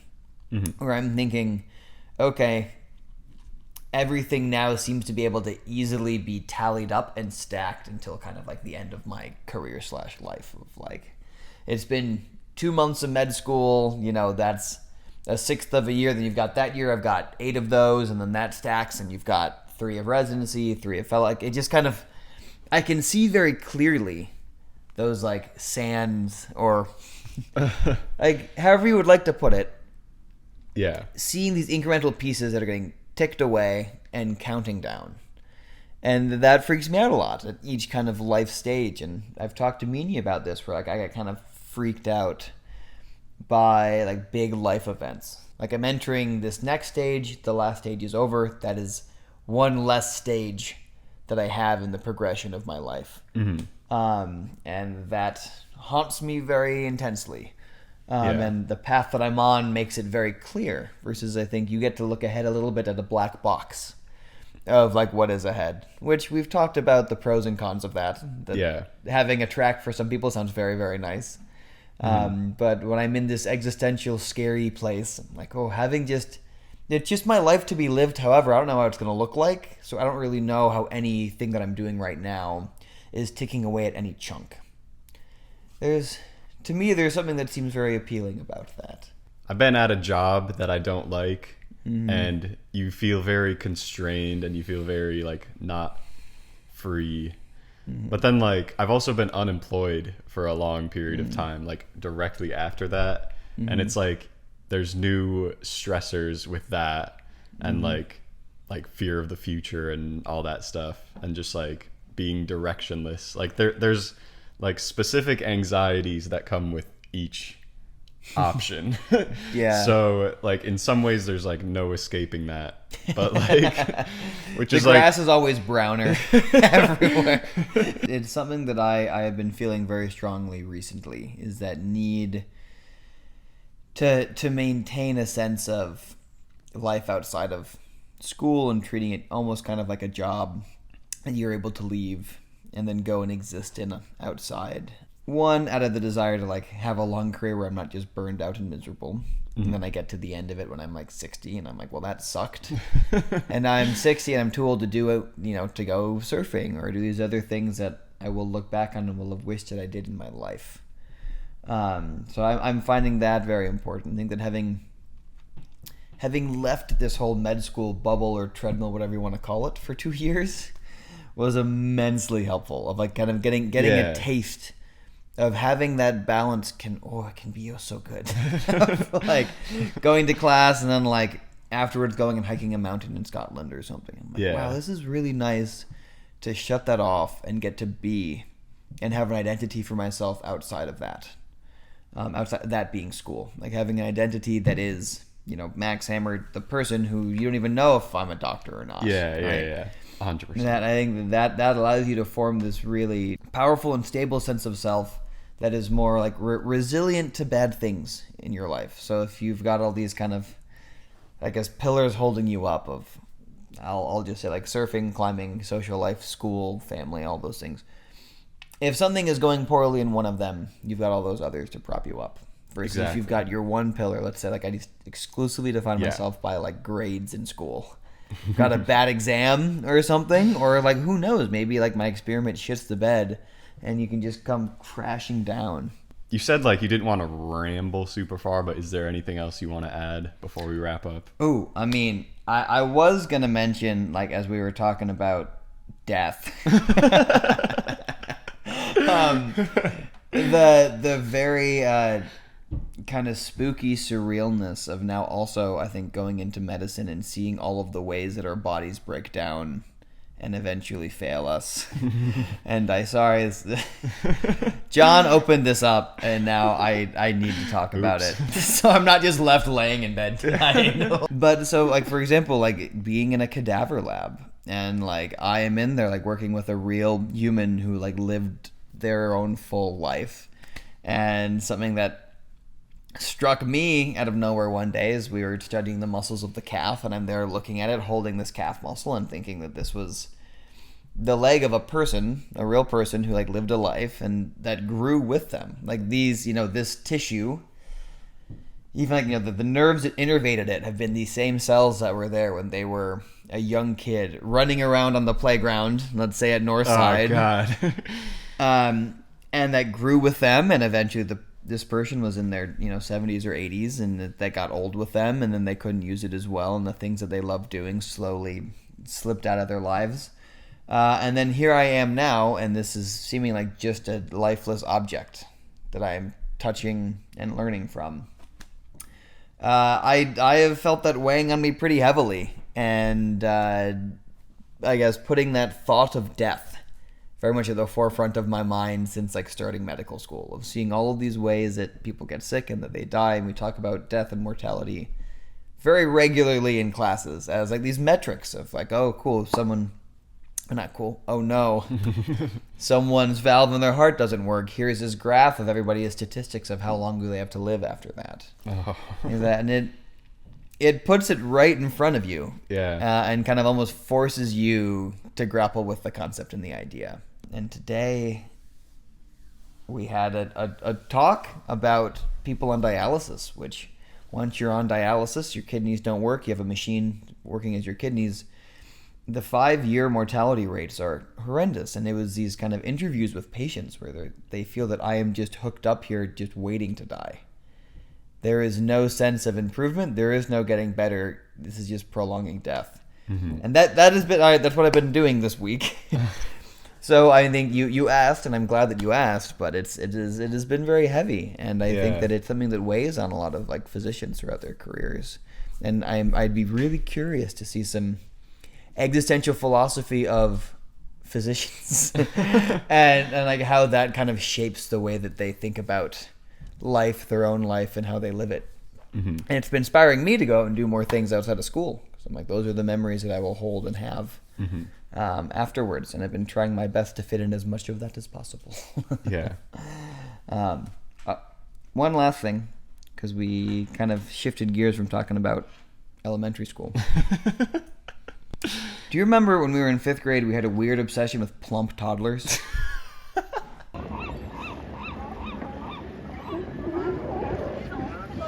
But I will literally never forget 5th grade camp, Cocoa Puffs. That is one of like my favorite memories of elementary school. 5th grade camp, I don't know about you, but for me that was a magical time. Yeah. And I think that it was like 3 days, but in my head it was like an eternity. Yeah. I felt like so much went down, so much happened. It was like the end of elementary school, so I remember there being like drama and tea like between, like, you know, like, oh, like this person like gonna hold this person's hand, like, oh my god. So there's a dining hall. In the dining hall for breakfast we have cereal. John at home was not allowed to eat Cocoa Puffs. I'm assuming any sugary cereal. Yeah, I think we had like Honey Nut Cheerios. We weren't usually a sugary cereal household at the time. So for this like newfound freedom, yeah, akin to, you know, the like Squidward opening the Krabby Patty vault. Yes, John went like straight for the Cocoa Puffs. Had like 5 bowls with breakfast. Yeah, and then lunch rolls around, and you eyed across the room that they hadn't locked away the cereal. So you went over. I don't even think that you like ate normal food. Like you just ate Cocoa Puffs for lunch and for dinner for like 2 days straight. And so then like we come back for the third and I'm like, oh dude, John's been pushing 6 bowls, like how many is he gonna eat today? And they had gone like locked it off just for my boy John Crane, because they're like, this kid's gonna like die of a vitamin deficiency if he doesn't eat something other than Cocoa Puffs. He's gonna get scurvy. He's gonna get scurvy. Oh my God. And that's like, God, like one of, like I just remember like laughing, I couldn't breathe when we walked in and they'd locked it off. I was laughing so hard. I forgot that they locked it off. They did. It was like the 3rd day, because we were like hyping it up. You had eaten, in the span of 2 days, you'd eaten 21 bowls. And I will never forget that number. You ate 21 bowls, and we were like, he's going to push 30. He's going to push 30. Today's the day. And they crushed your hopes and dreams. Do you remember like the playground out back of our elementary school? It had this like rickety bridge thing. Yes. And we did this thing where like I would stand on one end and you would like climb up like on this pillar and like jump on the other end, and like I would jump at the same time that you landed and it would like launch me. Low-key, that like looking back, like that was dangerous.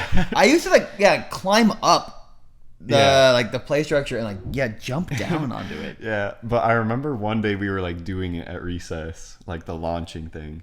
And I remember Ellie Hagen and like another girl, I don't remember who it was, but like they came up to us. They were like, "John, don't jump this time." And I was like, okay. So I like didn't jump that time, and you landed and you like fucking like hurt your knees really bad, because I like there was no like give to me on my end. Dude, I think that I remember that exact day too, of being and you were like, "John, like what? Like why did you do that?" She's on the knees, like, why? John? And I was like, I remember being like, "Oh my God, I betrayed my friend." Oh my God. Like, for some girl's attention. Like why? Oh like my God. I felt so bad. I was like, so no. I never knew why. I never knew why. I think my faith in you has been restored. To get wrapped up here, I've got one last one that it's not quite as elaborate of a tale, but I'm curious if you remember this. Okay. Because you were telling me last night or 2 nights ago about how the other parents in the neighborhood did not enjoy having you and Erin over. Because you were kind of wild children. What? Yeah. To clarify, I wouldn't say that they like hated us, but they were definitely more on edge when we were in their houses, around their property. Around their delicate. Yeah. But I have this very vivid memory of being in your guys' basement. and we were making a little video. Does the name Seizure Baby mean anything Yeah, to you? dude. Oh. It was a little like Seizure Baby. baby doll, which is horrible, by the way. Horrible. You will not catch me letting any of my medical student friends know that I used to say that. Especially not in the pediatric wards. That's terrible. But it was like a stuffed body and then like the hard arms, legs, and head, and we would just like shake it around like in the camera. Yeah, it had like a voice box in it, and it was broken, and it would like make this rattling noise when you shaked it. It was horrible. Yeah. And we made this video of it like sprinting, like, I gotta go. And then just like, we made a little like Lego house and did like a fat dump in the house. And it's just like, and we are like laughing uncontrollably in the background. And then we just took prunes, real life prunes, and just shoved them into the Lego house, ruining the Legos forever. And just like for the bit, and like the Seizure Baby like running, and then like it lifts and it's just like filled with prunes. And we were like peak of comedy. I was rolling on the floor. That's like one of the hardest memories I have of like laughing as a kid. I couldn't breathe for like hours as we were doing this. And then like I left and I was like, what a day. And your parents probably walked out and were like, what the fuck? I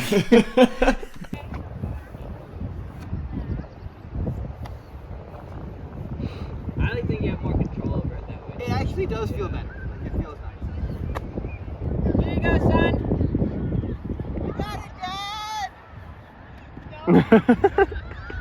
For a lawyer to get her immigration status, we need to like show pictures like our relationship is legitimate. For real? 200 photos. So you're from like the northwestern part of Spain? Correct. Is that true? Yes. Yes. I have a friend who they lived there for like a year teaching English. I wish I could remember like which town it was, but it was like this rural town, kind of like in the middle of nowhere. But they said like the people there spoke a Spanish dialect that was like part Portuguese. That's like where I'm from. Oh, really? Yes, that's my no region. So we have our own language. It's called Galician, and it's like kind of halfway between Spanish and Portuguese because it's like older. So it's like before they split off. If someone spoke to you in Portuguese, could you like understand it? Like yes, absolutely. Like especially Brazilian Portuguese, because depending on the region of Portugal, sometimes their accents are like really, they speak really fast and it's hard to understand. But for the most part, we can just speak, like they speak Portuguese, we speak Galician, and just like have a normal conversation. If a person from Spain, a different region of Spain, came to our region and was like, oh, you guys are always speaking Galician, like I don't understand it, we are annoyed because it's like it's not that hard to understand, and also you came here. But if it's a foreign person, it's like you're cool, you know, like this is not your problem. That's so funny. Is that like, is there like a similar thing like on like the Spanish and French border, like just like the mix of languages kind of? Yeah, so Spain is like a very big mix of different cultures and languages and stuff. So my region speaks Galician. The Basque Country, which is kind of close to the southern region of Spain, of France, has like their own language that is also kind of spoken in France, but the French part has their own dialect too. And then there's that's Basque or Euskera, and then there's the Catalonian region has their own language as well, which is Catalan, and then the islands have their own culture and their own languages, and so on and so forth. Like in middle school, like starting in middle school, we had to take like a foreign language in school, and so it was just like Spanish, French, and like I think in high school there was German maybe, and like Latin, but those are like the options pretty much. One of these things is not like the other is. You speak English like very fluently. So I was wondering, like, is there On like a a good similar, day.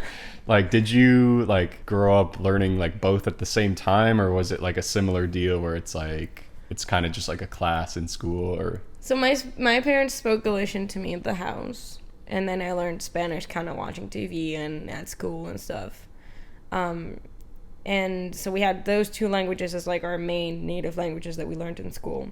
kind of like how you learn English here as well in class. Mm-hmm. And then I think starting around 8 or 9 years old, we started having English classes as like a second language, or I guess third language.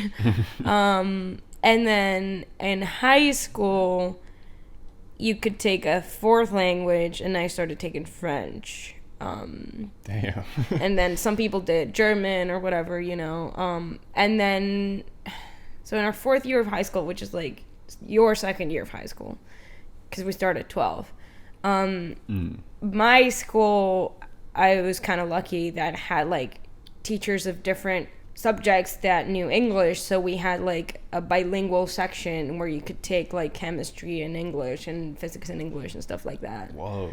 But yeah, we just learned it in school. I feel like these days kids are getting really good at English in other countries because they start really early and they're put in like these bilingual programs, or they like watch videos in English like on the internet, you know, like English is kind of like the language of the cultural worldwide, whether we like it or not. So yeah, I don't know, like music is in English and stuff like that, so it's easier, but you also kind of need it for jobs and things, so the motivation is bigger. Yeah, it's like it's funny how English is like the norm language across the world, or like it's becoming that, when it's like it's such a weird language when like you kind of look at it, like compared to Spanish. Like Spanish, you know, like the pronunciations of everything, like you know how to pronounce something if you just read it, whereas in English you like don't necessarily know how to pronounce it. You never know. English is always prepared to surprise you. You never know.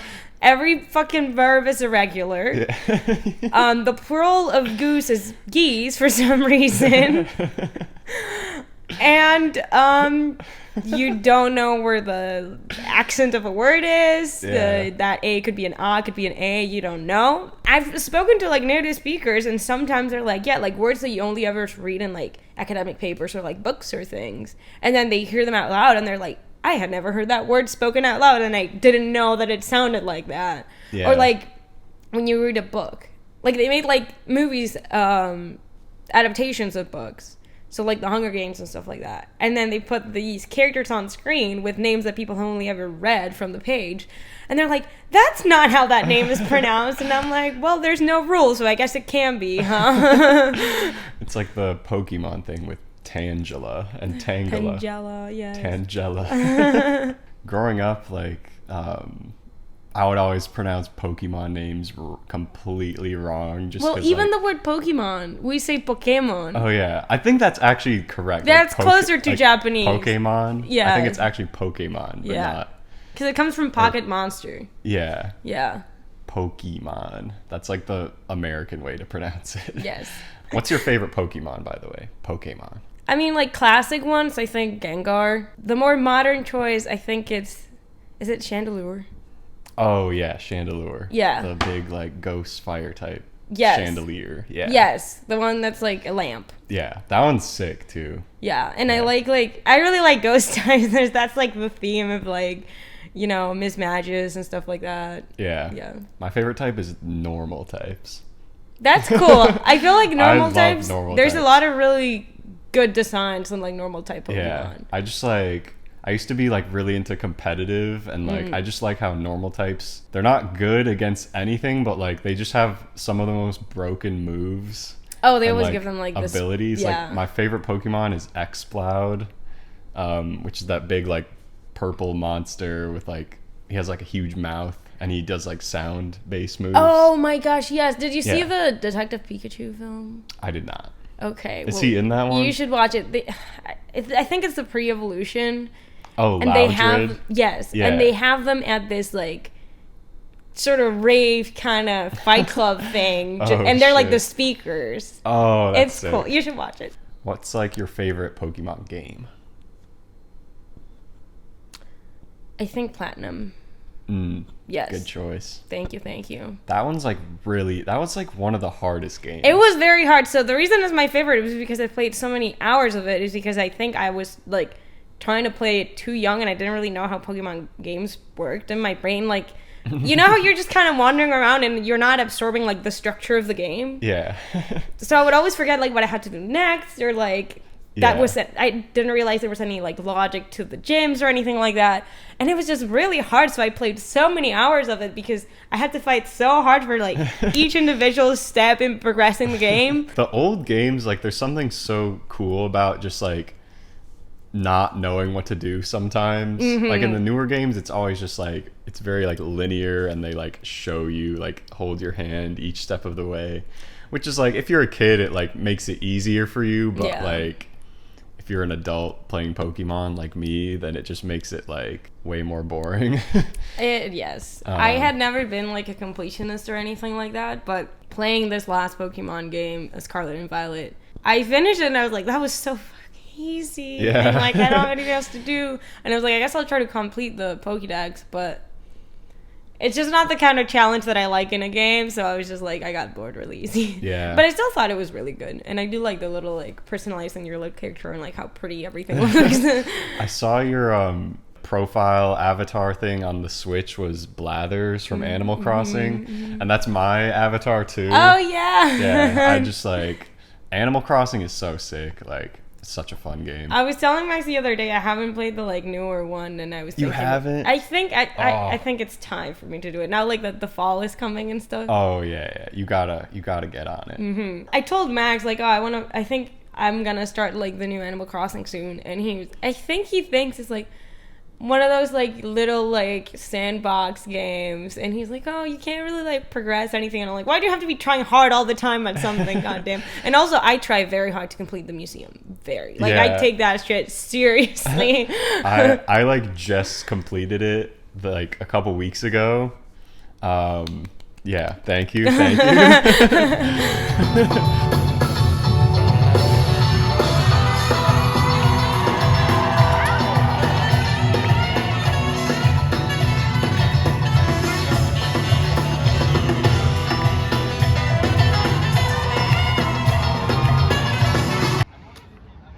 Joe Biden's America. I'm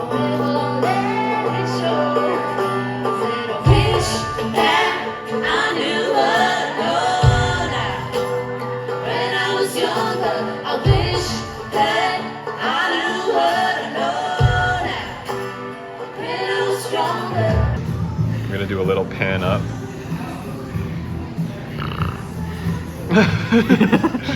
Bro, what? What the hell is that? This is decadent here. That's insane.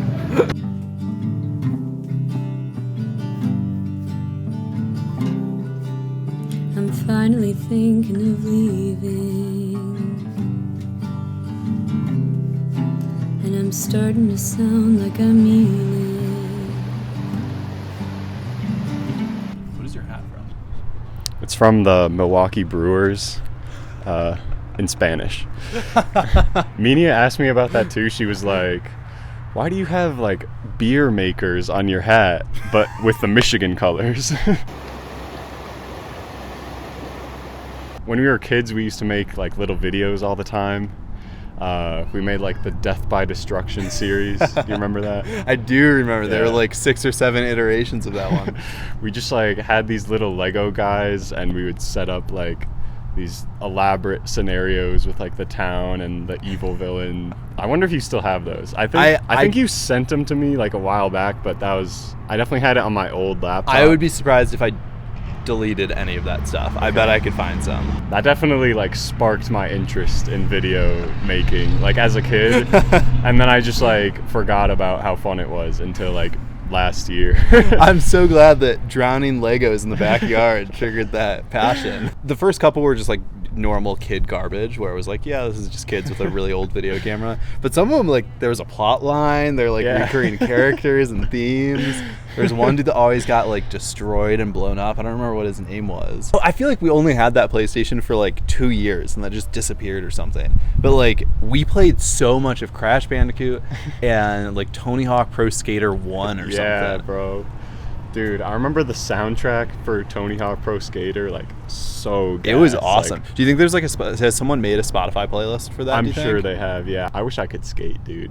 I've thought about this. I think it would be really fun to learn how to kickflip and like do nothing else. I have no desire to learn how to skate past that, but like it would be so badass to like roll up to a party and someone has a skateboard kickflip, walk Yeah. away. That'd be so cool. That's like such a power move. Next time we're both unemployed at the same time, we should go somewhere cool and just like learn how to kickflip. We should do like an Aaron Rodgers style like ayahuasca retreat in the middle of the woods, and just like instead of like finding ourselves, we like just learn how to kickflip and nothing else. We gotta find like the most remote paved surface out there and just go hang out.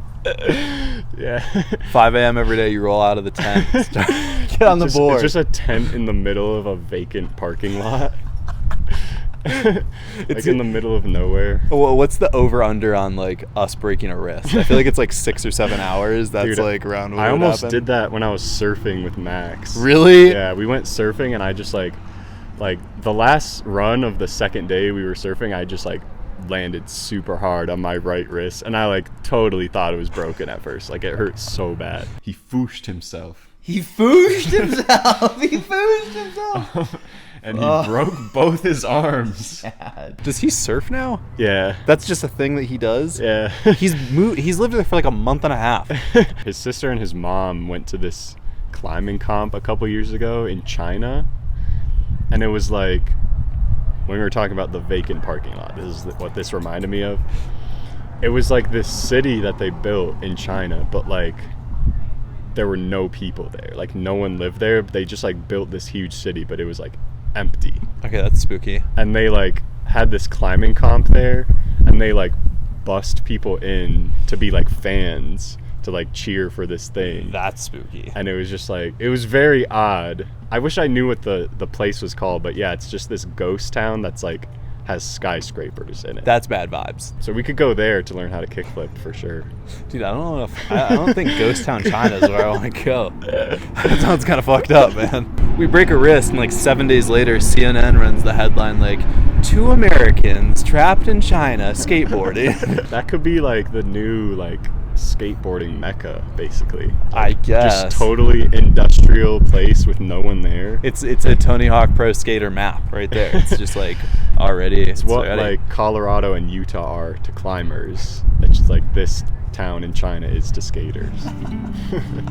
Blue house, white door, I don't need it anymore.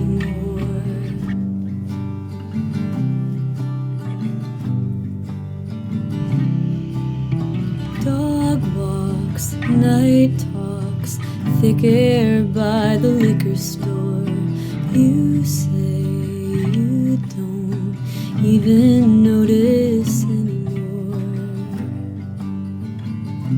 Freshman year, I swam fully. Sophomore year, I did both. So I practiced, like I split my practices, and then junior year, I just dove. So got to do the experience my way, which was pretty fun. I really enjoyed that. And that's what's nice about kind of the lower level at D3.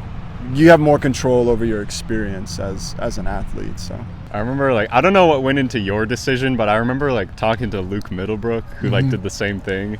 Well, he was telling us like what went into his decision to switch to diving, and he was like, yeah, we just got done with like a super hard 4 a.m. set, and I look over and there's like Tony over there doing like backflips on the trampoline.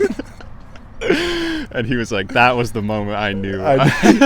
I did a little bit of it in high school, so I had kind of some experience, but I just felt the burnout from swim, and also kind of saw it as a way to score some more points and be of a little more value to the team. So, and then I just really enjoyed it that so much more than swim practice. Like, it's funny that like the divers and the swimmers, it's like technically on the same team, but it's just like completely different sport. Also like completely different people who do both sports. Like like the divers are like always like super chill, like really close to each other, like, you know, they're just like chilling, and then swimmers just like ultra hyper competitive people. And then Ryan's like in Vermont. Delaware. Yeah. Yep. Delaware doing his PhD, Mr. Big Brain. But damn, dude. Yeah, he's really getting into it. He's into like the research portion of it. So yeah, he's just kind of chugging along. He should use that big brain of his to get good at fantasy football. It's sorry, that's a sore subject. It is for you also. I remember we got really close, like our like senior year, or like the summer before senior year, Yeah, like during yeah. COVID. Yeah, because we being were on like living campus. over there Yeah, right together next to and each like other. hanging out all the time. Yeah. And like I have such fond memories of that summer. Just like even though like the world was in a very weird place, we were just like chilling and having like good vibes over there. Just like playing cards and stuff. Mm-hmm. Cards on that front porch, man. We've seen so much stuff happen, literally behind us. Like, it's like you get a whole movie experience. Car crashes and drive-by shootings, and the world was crazy around us, but we did make that our time, and that was super enjoyable. Looking back on it, this was such a cool spot to live at, like right across from the football stadium. Yeah. Just like a great view, out there. Between the campuses, we used to skate a lot on Western's campus. And just being able to walk to everything and being around with Waldo's right here too. Fun nights there. Yeah, this is like a legit spot.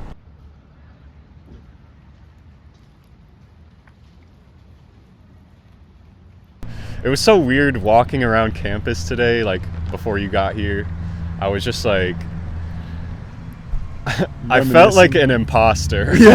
I was like, I'm not supposed to be here. Like I'm walking past these like teenagers, like going, well, I guess not class because it's Saturday, but like walking to like the caf and stuff. And I'm like, damn, dude, I'm fucking old. I'm an old ass 23-year-old man.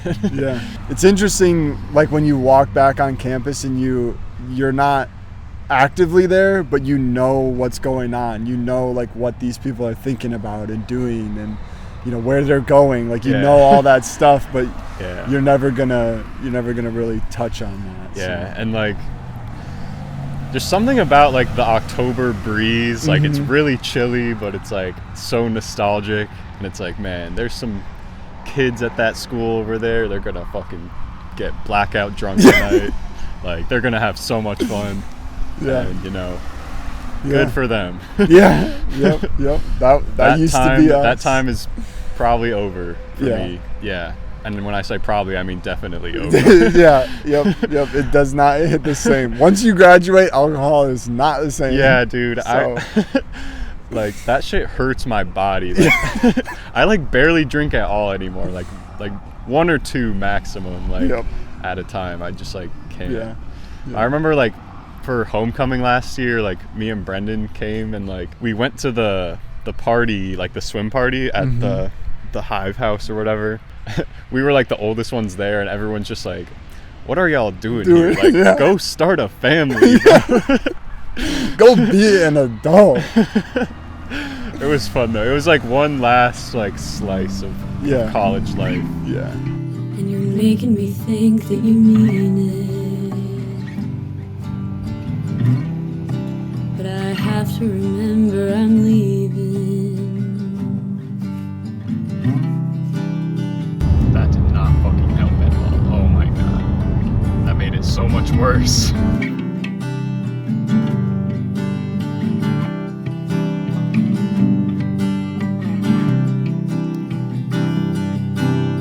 All right. Any last thoughts?